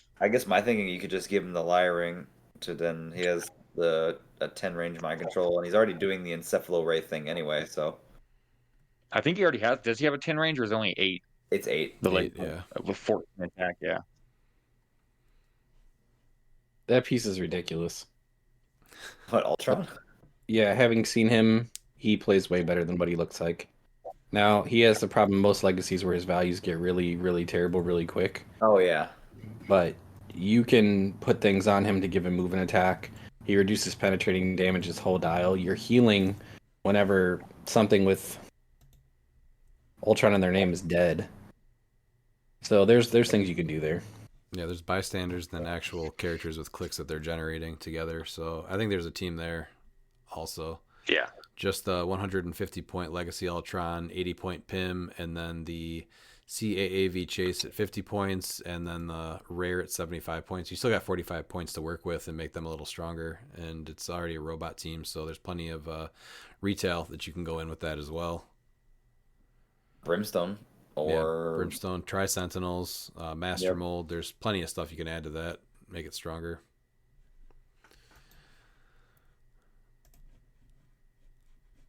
What about if you were going to do a knockback team with the Kingpin, the Prime Kingpin, would you put him on there, or would you go, obviously No. Red X makes the team, right, with Darkseid?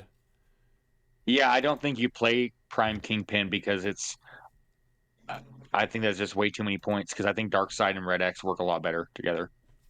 What point would you put Darkseid at? 250? No. Lower, 75? 75? I'd probably run him at 75 And just try and to go all in on the knockback. Okay. Yeah. So like what? Space Ghost, Frog Thor, and Iron Fist. That's 90 points for those 3. Frogman. What about Frogman? That's what I was thinking of, and you're definitely putting the gauntlets on somebody. Space Ghost, and Iron Fist, because they all have the free knockback, I believe, right? Yes. Force Blast is free, but only to target an adjacent character. Is what Iron Fist is. You'd play him at low, right? I think so. I mean, he's pretty good at 75, but I mean, maybe the points might be there because you're going with Frog Thor. I mean, yeah, it's not Frog Thor, but yeah, Frogman and Space Ghost. See, my thing is, if I was gonna do Darkseid, why would I not just do Blue Marvel, and then just have him running shot Pulse Wave with Force Blast, and then There's just all right, plenty of points I'm on not- this team because it's going to be unthemed. I don't think that's a bad play at all. What about you said Frogman, Iron Fist? Who else had the free knockback? Ghost. Oh, Space Ghost, yeah, who's obviously really good too. I don't know if his is free or not. Is it free? I don't think it is. Force Blast is free. Yes. Or is Yeah, Force okay. Blast- And then Well, and you can always... You can put influence on something That's too. exactly You what I got- was going to say. So- Yeah. What you Yeah. want to do is actually what you want to do to make it even better is it's the miniatures game Shocker at 40 points with the influence ring, because whenever you knock someone back, they can't use defense powers, Does he have? and so now you're able. Is it free for him or no? When you put the influence right on him, yeah. Yeah. Oh, okay. Once per gotcha, yeah. turn, when Shocker knocks back an opposing character, you may choose that character can't use defense powers until your next turn. So, I mean, he's Pulse Wave, and, and invincible, but yeah, you give him that influence ring. I mean, that's huge. So Shocker You can just with- carry him. so far it's Darkseid at 75, Red X at 60, Shocker with the influence ring at 45 total, and then Frogman, Iron Fist, and Space Ghost all at only 30 points. That's only 270 points out of 400 right there. That's not bad either, because I mean, with Shocker shutting down that defense, it just means that your free Force Blast is going to be doing that much more damage. Who else? I know there's more characters that have free knockback. Yeah, The Watcher. 125 point Watcher. Oh, that's a lot Knockback. to go. I guess maybe this is your team that you do that with. You got 130 Yeah. points. That could be your modern. This might be your team, Pete, right here. This is where he Because he- shines. He also gets a god too, so He you're playing him does. with a god. And then you get 5 more points for are the shot gauntlets? Are those Yeah, Frogman. Yeah, Put them for on sure. I think Frogman, yeah. Frogman. Yeah, I think that's probably the best. do we Pete, do we have a silver 400 event coming up on a Monday soon? We do, and I'm just dumb enough to play this. All right, so it's the Watcher for the LE Watcher for 125. And then what god do you put on him? I would give him stealth and steel energy personally. If you're looking for free Force Blast, you also have the Common Storm from X of Swords, where she just Force Blast is free and she can choose the direction.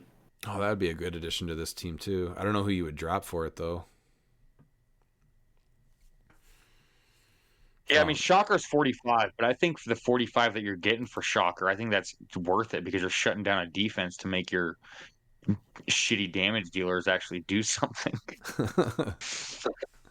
You just got to knock people back that haven't been knocked back yet. You just run your team up there and start knocking people back. Yeah. All right, that is. Watcher with Nick. That's it, yeah. All right, that's enough of the the teams. But do you guys think that mission points are going to be viable as far as or they're going to have to be exploited? I think they're going to have to be exploited, honestly. See, I don't- I mean, it's a win condition, and I guess that would be considered exploiting. Like the one team that I want to see like do good is that Ares Herbie Miss Minutes team because that's just hilarious. But it's like so they're trying to kill your figures, but like they realistically can't because you have a 4 through 6 chance of bringing them back, which is just hilarious. And if they do kill one, then you're getting you're loading up the mission points for Ares. So yeah, that mission point team, like I have to see that team played. Like I have to. There's just so many allied soldiers though. But yeah, I think you're going into like such a heavy mission point gimmick and trying to exploit the things like that versus something like Maxwell Lord where you're just getting a few points here and there for mind controlling. I think the initial like thought process behind this was to have it more be like Maxwell Lord interactions, but I think we're going to see more of the like what we're talking about right now with Ares where you're just getting mission points no matter what and they're going to rack up super fast. Yeah. But I would like to see what that Ares team does. Yeah, what that 100 points. So Well, I That's like just- the fact that they're trying to continue something that they did in the past that they gave up on. And they're giving you more pieces to look at for silver, which is one of the fun things of silver. And there are just combinations that we've talked about just quickly that are pretty gross, honestly. So I just hope if it's an issue, it's addressed quickly and I don't know how else you fix it, and it should probably just go away if it doesn't work. I wish it was what I thought it was supposed to be, was a compliment, not not just a complete win condition. that's how it originally was, because wasn't Uatu the first mission point figure? I think so. I guess technically Susan, Queen of Atlantis, was also with him, because I think she was also from Fantastic Four. And Herbie, yeah. Future Foundation, right? Yeah. So I think that was the first set with mission points, right? Right. yeah, but you can trot out a team of sidekicks with Herbie. That's hilarious. Yeah. No, but also you're able to complement it because like it's crazy how much Herbie and Ares and Miss Minutes like actually like they go together because it's like Ares, wants those allied soldiers or whatever to get KO'd. Miss Minutes, you want to make an opposing one. Ares does that, and then Herbie wants sidekicks, and that's what. So it's I think a really great compliment for each other, and I just really want to see that team played now. There's a ton of Because synergy there. You can still play Indigo 1 for more mission point shenanigans. You can still play Uatu for mission point shenanigans. I mean, there's something there. Is there anything else that you guys wanted to add on to mission point characters before we move on and close the book on that? I definitely think they'll see play for sure. Even on just teams like obviously Indigo One's the obvious one with like the Starro build. So but I think they'll see play on teams for sure. And it'll just be an easy way to like, hey, I racked up like 30 points off of one thing. So what is the most common one that you think that we'll see then? Indigo 1? I think that or Maxwell Lord actually. That's my two that I'm thinking. And they're probably going to be a lot of times on the same team because they're going to get played with Starro. So, yeah, I would think Uatu gets a look on a lot of teams. Cosmic is still a great keyword. That's true, and his is easy. So, and that Riddler too. I think those will be the top contenders. So know what they do. All right. What? And know how to deal with them. Know how to deal with them too. It's not just knowing what they do; it's how to deal with them. Yeah. So Saturday is our monthly championship game for October, and October is monster. So everyone is going to build a team with a monster keyword printed on the card. We have 7 people playing on 4 ancient hold maps, all put together on one big map or as one big map, and no special rules for this one. So we're going to be live all day on YouTube on Saturday streaming the event. And if you haven't checked out yet, I do have a video that I did from our last monthly game. So we did pregame interviews and team breakdowns, and then I took the 6 hours of live gameplay and turned it into just basically cut down everything. So it was just the action of everything that happened, the attacks, the big moves, plays, and then everyone did exit interviews after they were eliminated. So I think it turned out pretty cool. We'll be doing that again this weekend, and then with the monthly invitational does come our poll and giveaway, so be on the lookout for that on Friday. We still have to do September's drawing later this week, so we'll probably be doing that on Thursday. So if you voted for Defenders on the last monthly game, then you'll be entered to win all those things that we posted before too. So pay attention on Thursday for a note on when we'll be going live for that. Now, though, we do have some listener questions.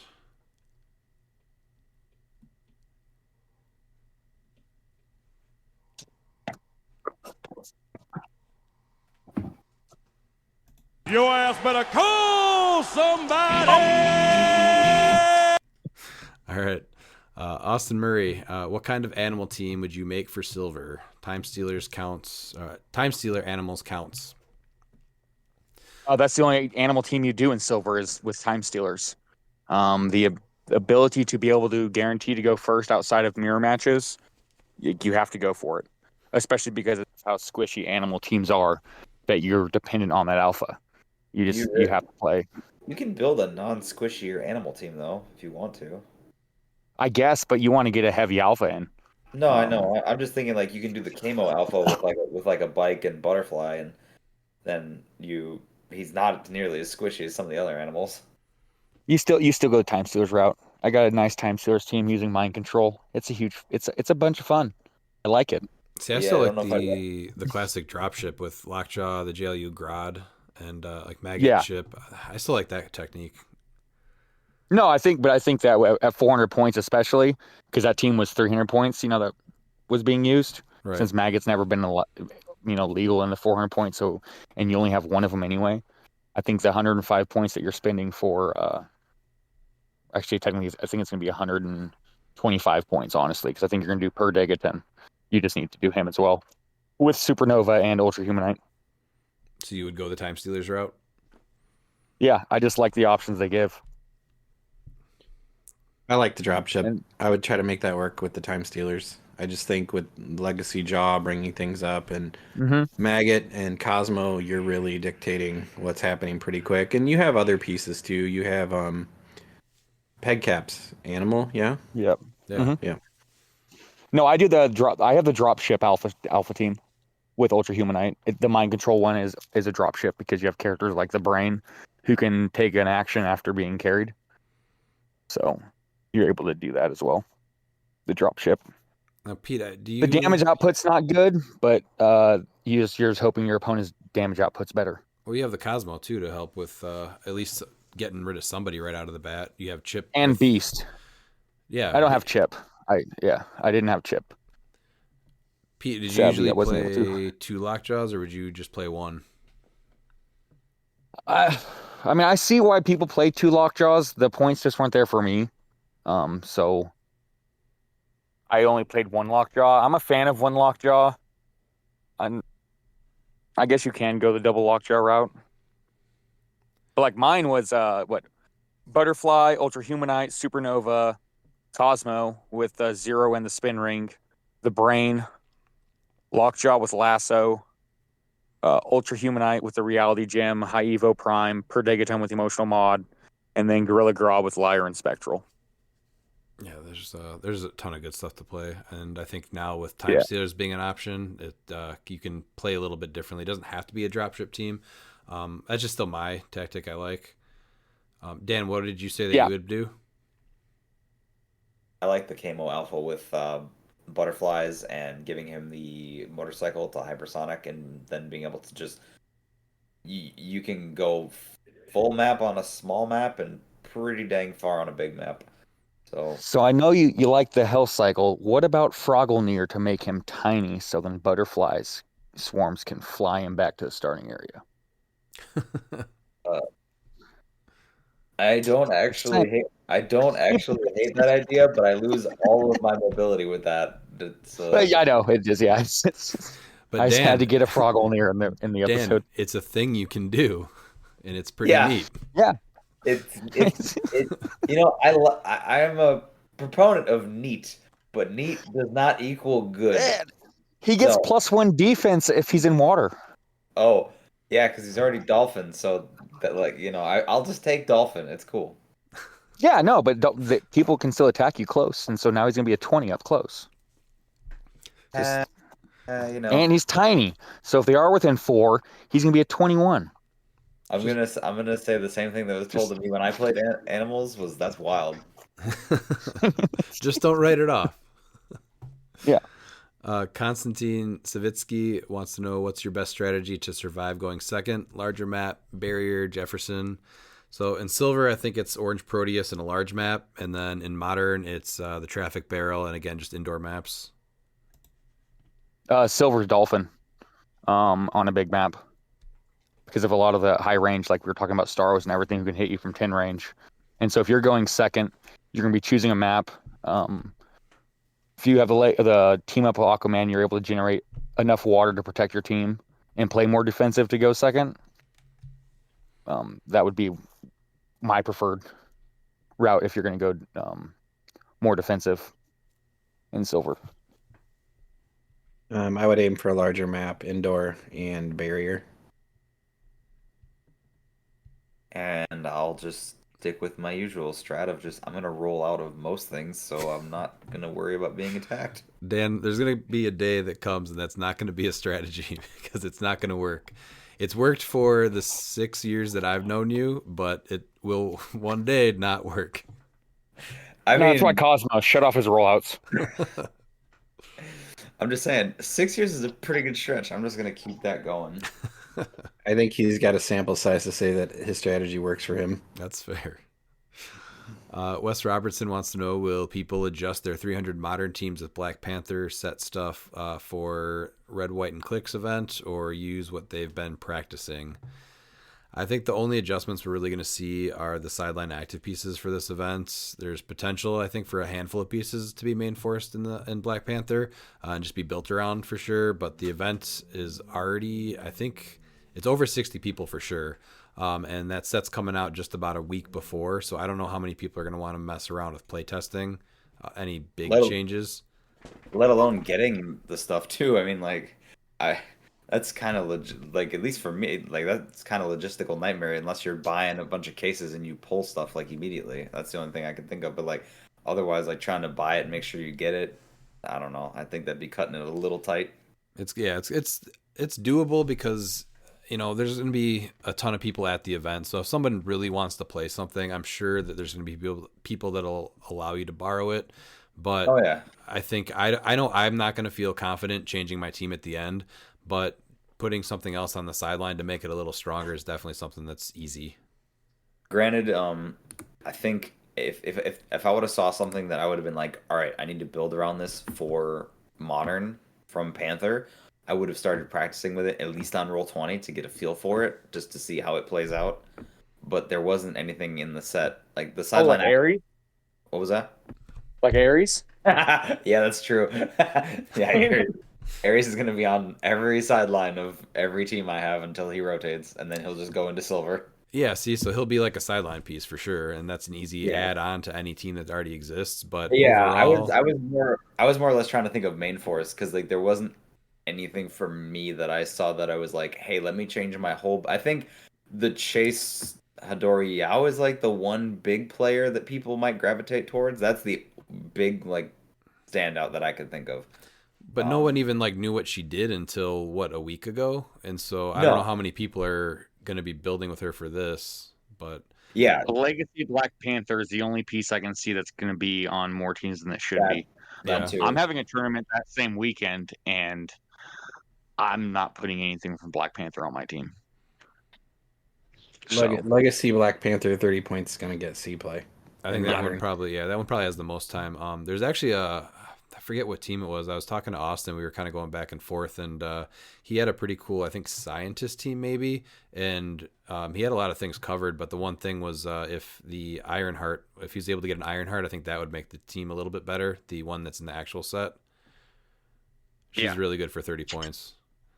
But yeah, other than that, I mean, like a 30-point piece here or there, just as support to replace something, maybe. But overall, I think it's really just going to be sideline strong, and that's it for this timeline right now. All right, we got a question from Recyclops Shroot. Recyclops. So we can just recycle these. It's what? We can just recycle these questions. It's Recyclops. I said recycle. Recyclops Shroot here. I have one question broken up into 3 parts. So that sounds like 3 questions. So you're already not good at counting questions, Recyclops Shroots. First one is, if Sicarian Iron Man is chosen for Butterfly, can you still generate the objects? I heard you could. Now, Pete, I'm going to hand this... Stop it, Dan. I'm going to hand this one off to Pete. I want you to explain this interaction. Ooh, I don't actually think you can. You can't you bring him in butterfly swap? Let me look at Saki because I honestly I would just main force Saki if you want to play him. Yeah, that would be the most sense. But maybe if you could do that, you might butterfly him. But can you do that? So he's generates at the beginning of the game. So if you swap him in, I do not believe you can do that. You are correct. You cannot do that. So unfortunately, I don't know who told you that, Recyclops route, but that is incorrect, sir. Now, that being said, if you do have another way of generating objects and you can bring Saki in, then sure, but that seems like a lot of investment. And you can just You just main force put, him. yeah, you just put all 55 points of his glory because you have to play him with with the cloak Yeah. right on your starting force anyway. So I was like, wait, you need the cloak, so why would you just not main force him anyway? Yeah, that's the only option. And I then, think that's getting more clever than you need to be for something that you don't need to be super clever with. yeah, I don't know when you don't want Sakari and Iron Man. Usually butterflies are something that you might not need or want, but when would you not want him on the team? I guess maybe for theme, but still, just put him on the main force with the cloak. Yes. And then second question is, when will Dr. Kanenstein be making his grand entrance? That's a great question. Miles, do you know the answer? Yeah, Halloween's coming up, so stay tuned. And then the third question is, how is your day going? I'm doing great, just patrolling the streets for injustice in the cliX community. So I hope this is the last we hear of Recyclops Shroot. He is not my favorite person. Is this I like love him. if you're yeah, I kind of love him too. Is this like the Daredevil patrolling where like 6 blocks of Hell Kitchen, nothing bad is happening? Oh, see, I, Like I thought it what kind was of like patrolling are we doing here? oh, see, I thought it was like the what's it called? Like like the way it sounded, it made me think of RoboCop more often. Yeah. Especially with the if it's Cyclops, he's got the stupid visor, so I think he's more I have a just question like for patrolling you, the Citizen on streets. patrol. Mr. Yeah. Recyclops. Putting it on Are you patrol. You know? are you making citizen clicks arrests while patrolling the streets? Yeah. Yep, citizens on patrol. citizens arrest. I All would right. love to see that at a tournament. In similar fashion to Recyclops Shroot, we have another first-time writer inner of Herman Minch. Herman writes in, seeing as how 3 of you are married with children and the 2-fingered guy has a girlfriend, what kind of advice do you have for keeping the relationship healthy through cliques? I think the only real answer is you just have to find someone that supports you in your hobby. Do you guys want to add in on that? You just My have wife somebody that you have tons of kids with that is just scared to start over. My wife will never know what I actually spent on clicks to pass my grave, and then there might be a letter that shows up afterwards. That's how I keep it, the relationship healthy through clicks. It's a good decision. And I trade certain kinds of favors for you know for How my ability many fingers are those favors? it depends. Usually it's 2. Should always be 2. All right, Luminati wants to know, why is Aquamiles so damn eloquent? Also, theme is amazing. Miles, do you have any insight? I just think they're bred differently in Atlantis. I think so too.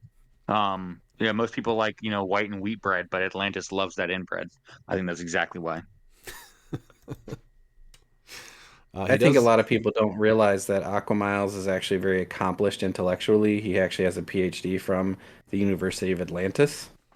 He had a player haters degree. Yes, in English.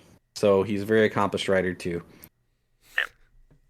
And he also has a suggestion for Aquamiles. Your next interview should be Andrew Coviello.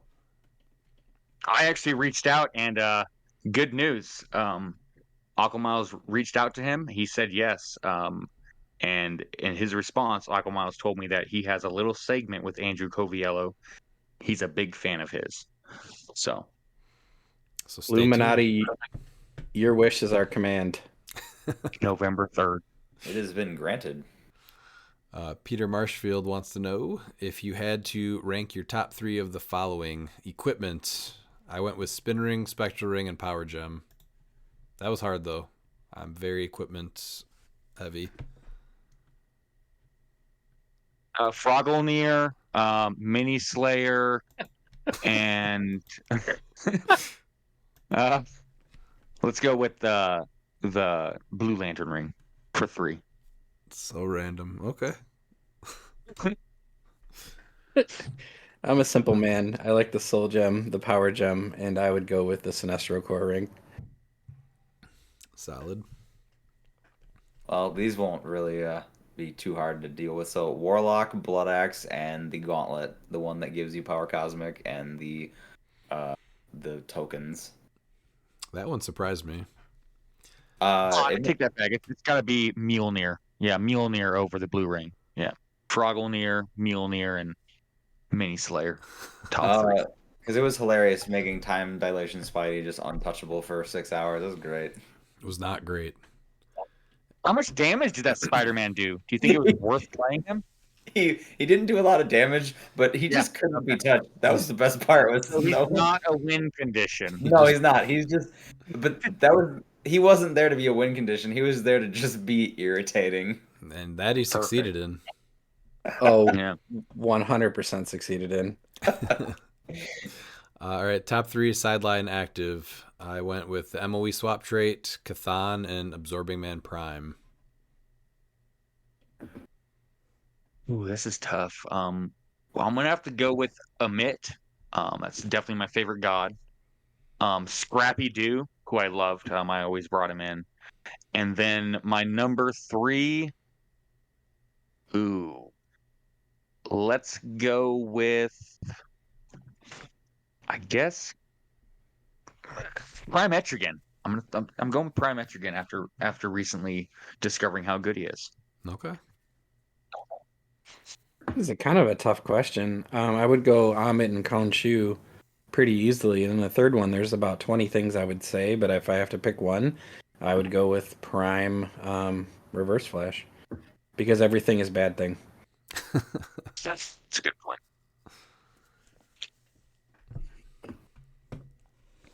Daniel? Okay, well, yeah, I was trying to debate it. It's like, yeah, it's probably Amit, Destroyer Prime, and maybe Raven. That one's just a fun one because I wanted to see her come in and go colossal. So, or Red Raven, I should say. Yeah, both the equipment and sideline active, it's very hard to narrow that down. Well, like when I think of sideline active, I also think of other things that like start on the sideline but then come in, but it specifically stated sideline active. So I'm like, okay, the trait that says sideline active. Yeah. No, it's hard to narrow down the top 3 for equipment and top for sideline active because like I love a lot of the stuff that you guys named too. So next is the maps. The Mini Slayer? No, not that one. I guess it's more what Dan and Pete mentioned, but Mjolnir was good you're too, just though. scared to try new shit. I'm not scared. Mini Slayer is good. I'm just telling you, it's good. It's situational. It's not. All It's right, very short good. maps. How many Short maps. people are gonna- Short maps. Okay, Man. I'll go my short maps first, and I already got it right here. So it's going to be Bunker number 1, period. I'll do Bloodstone Maze at number 2, and then number 3. It's not legal yet, but after looking at it, it's got to be there, and that's Wakanda Caves. So, are you talking about the Wakanda caves that are outdoor for some reason? Yes. It's a really big cave. Like a hot dog down a hallway. Okay. It's Wakanda Canyon. That cave would require more than 2 fingers, even from Daniel. I went with Major Brock's Bunker, Daily Bugle Press Room, and Bloodstone Maze. I would go with the Bunker, even though it's caused me fits because of the barrel. Wakanda, because I actually hate maps. I just like wide open stuff to shoot through. I hate that map so much. I know, I love it so much. I like the new multi-level mansion that came out with the most recent DC set. I can't think of the name of it. Is it Haunted Mansion? That's it. Thank you. I was getting there. You know, there's terrain I like on the it. map, right? Not just trees. It's unfortunate that they overlooked that, but if it is a mansion, so it probably should have had some walls. Thankfully, it did not have doors or windows because that also gets really confusing. They're so confusing. Dan, do you have a favorite 3 short maps? Yeah, the bunker. I think Bloodstone Maze is my new one. Otherwise, and then the Antiquities Warehouse. Yeah, that one's not bad either. Unfortunately, it's banned in Modern. The volcano gets a shout out too. Hey. That's a great map. You're welcome, Pete. Yeah. Glad you like it now. That's the map that Oliver brings every every Monday. So if you lose map roll, you're playing Ancient Volcano or Extinct Volcano. All right, going into long maps, I had Ancient Hold, King's Tomb, and Red Mines. Oh, I got number 1, Negative Zone. Number 2 is going to be Underwater Research Lab. And then number 3's kind of a tie between Flashpoint Flood and Flooded Wakanda. Where's Flooded Wakanda from? Avengers versus X-Men. Okay, I haven't seen that one actually. Yeah. Flood of Wakanda is actually pretty good. I wish they would have made that a small map for the actual Wakanda set, because I actually like that map a lot. I have not seen that one. Is that that's before Silver, right? Sure. Yes. Okay. Dan, what about you? Do you have top 3 favorite long maps? Yes, the Majestics Predator map, the jungle. Oh, that's good. Let's see. I do enjoy King's Tomb as just a thematic map, even if I don't enjoy like always being able to play on it, because it's always just awkward to play on sometimes. It's like, oh, okay, I should just have destroy blocking for this map the time. Have you played me on that map before? No. Okay. At least not that my besides the monthly, not to my recollection, no. Pete, what's your opinion on that? It sucks. That's my opinion. I'm gonna assume you're gonna barrier me in with a bunch of blocking because you like to stack a bunch of blocking on an indoor map and just make it so I'm just irritated the whole time. It's like, yes, I have to blow through 8 walls to get to you. Maybe. 8 seems low. Honestly. Did you still have a third one? I think. What'd you say? The third one. Oh, it's the World Tree map from, what is that? Fear Itself. It's the Asgardian World Tree map, so it's pretty neat. Okay, yeah, that one's before my time too. What's that one like? If you were in the tree, I think you took like, it was either extra damage or less damage, something like that. It dealt with it messed with damage dealt while you were inside the World Tree, so it was pretty neat though. Okay. His last question was thoughts on trying Whoa. pork jerky. I guess we don't care about my long maps, huh? Oh, Dang. go ahead, Pete. Man, I can't wait Nope. to hear about your maps with no terrain. do you want to guess? Yeah, it's that Wakanda? stupid graveyard map that has no terrain. That's number 1, right? No, actually, I was gonna go Earth X Wakanda because I like things Yeah. with bonuses. I like Latveria, also because the bonus, and I would go with King's Tomb. Take that, Redmond. You would go But that King's graveyard Tomb map is great too. over your stupid graveyard map. I had a lot of success on King's Tomb. Okay. A lot of success. Yeah, That I was, remember it was called the Giant Girl spam. It was Yeah, fine. the Pacific Ocean is definitely my just missed the cut. If you have swim, you get +2 speed. So Yeah, that map It's was great. fun. That map was fun for that. That's before my It's- time also. What's that from? Fear Itself, I think. yourself. Yeah, Fear Itself maps were great. I think I got 2 or 3 of them. If I have some extras, I'll give them to you. I'd take them. It's a paper map, I know, but I'd put them in a file and I'll look at them. Consider them for a weekly sometime. We can fix that now too. So And then he also wants to know thoughts on trying pork jerky. I would absolutely try it. But you're making Yeah, I a love lot of porky. promises on jerky here, Peter. You're going to have to deliver one of these days. yeah. Or you're gonna be a real jerky if you don't. That was so bad.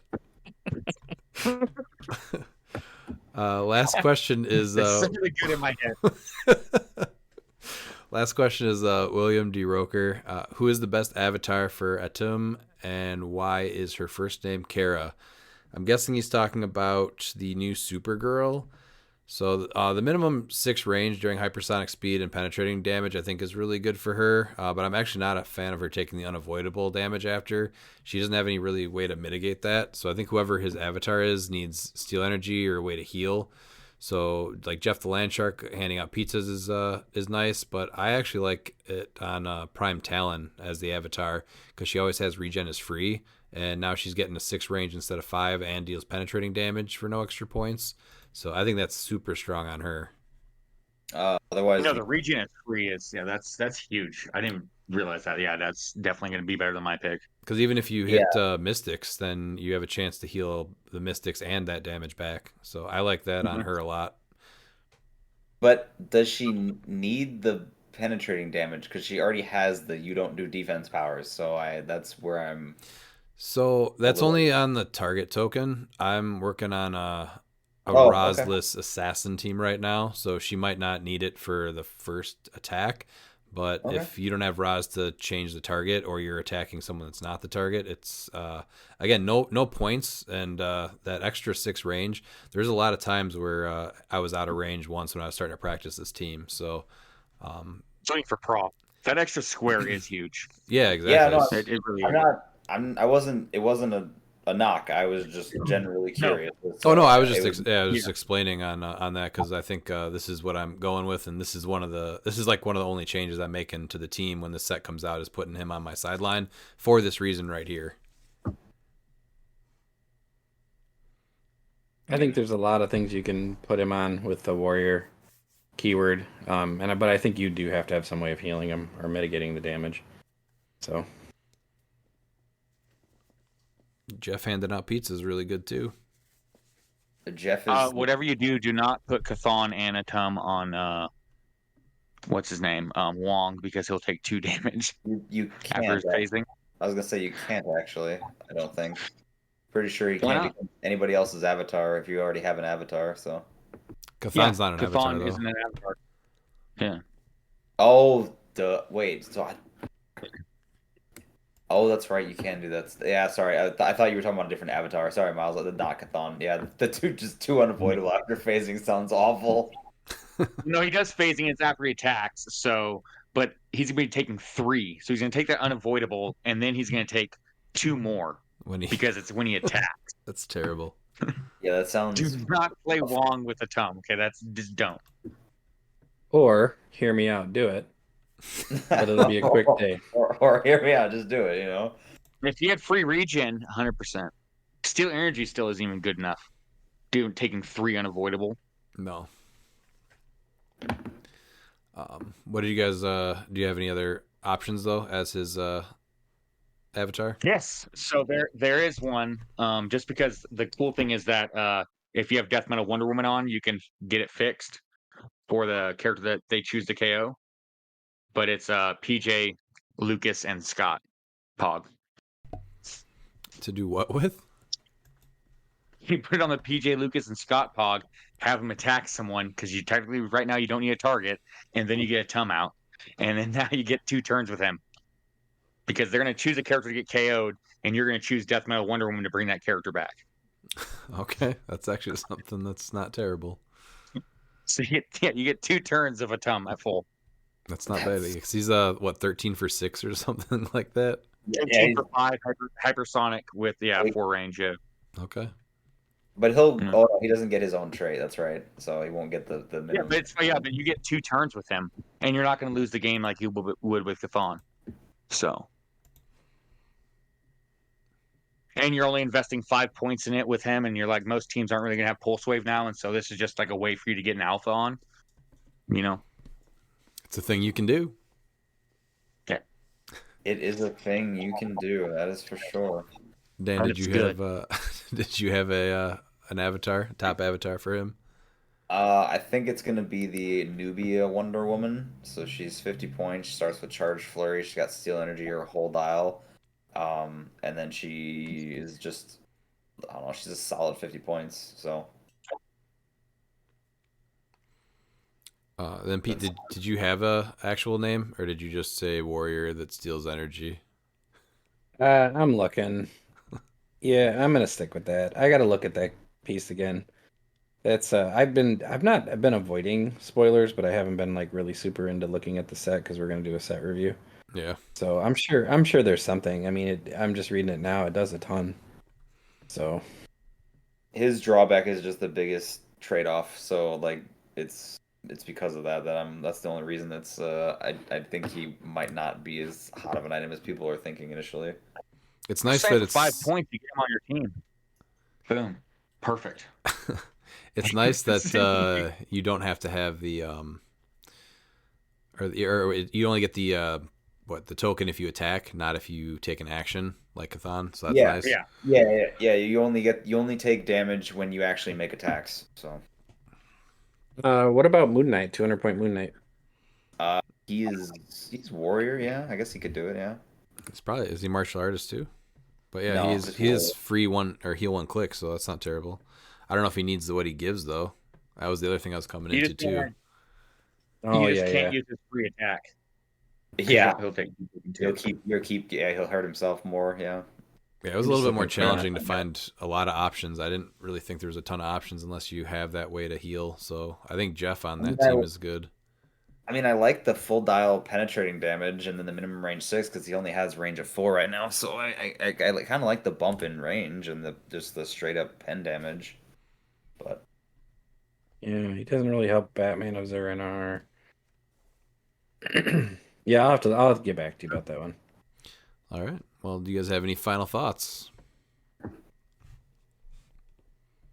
Yeah, no, I do like him. I hope they do get that attack fix in because I will definitely be doing that, and if it's not, just so I can kill off PJ, Lucas, and Scott every game, and give my opponent 5 points to get a 300-point figure for 2 turns. Well, that's a little dark. Did you have any final thoughts for the actual 5 episode? Yeah, no, but I was talking about just the tomb itself, the final episode. No, not really. All right. Well, I'm ready for our championship game on Saturday. This is actually the first keyword that we did for this like 5 years ago, I think, and we've done an annual one every year since. So I'm pretty excited for this one. And then our next 2 episodes are going to be our Black Panther set review. We have a really fun time doing those, so definitely looking forward to that too. My final thought is it's monster. So that means the Queen of the Monsters is coming for people. So if anybody wants to have a side bet of how many pieces Christine KOs this month, it will be a lot. All right. Well, thanks for listening, and we will see you next time. And if you're not down with that, we got 2 words for ya! Click it!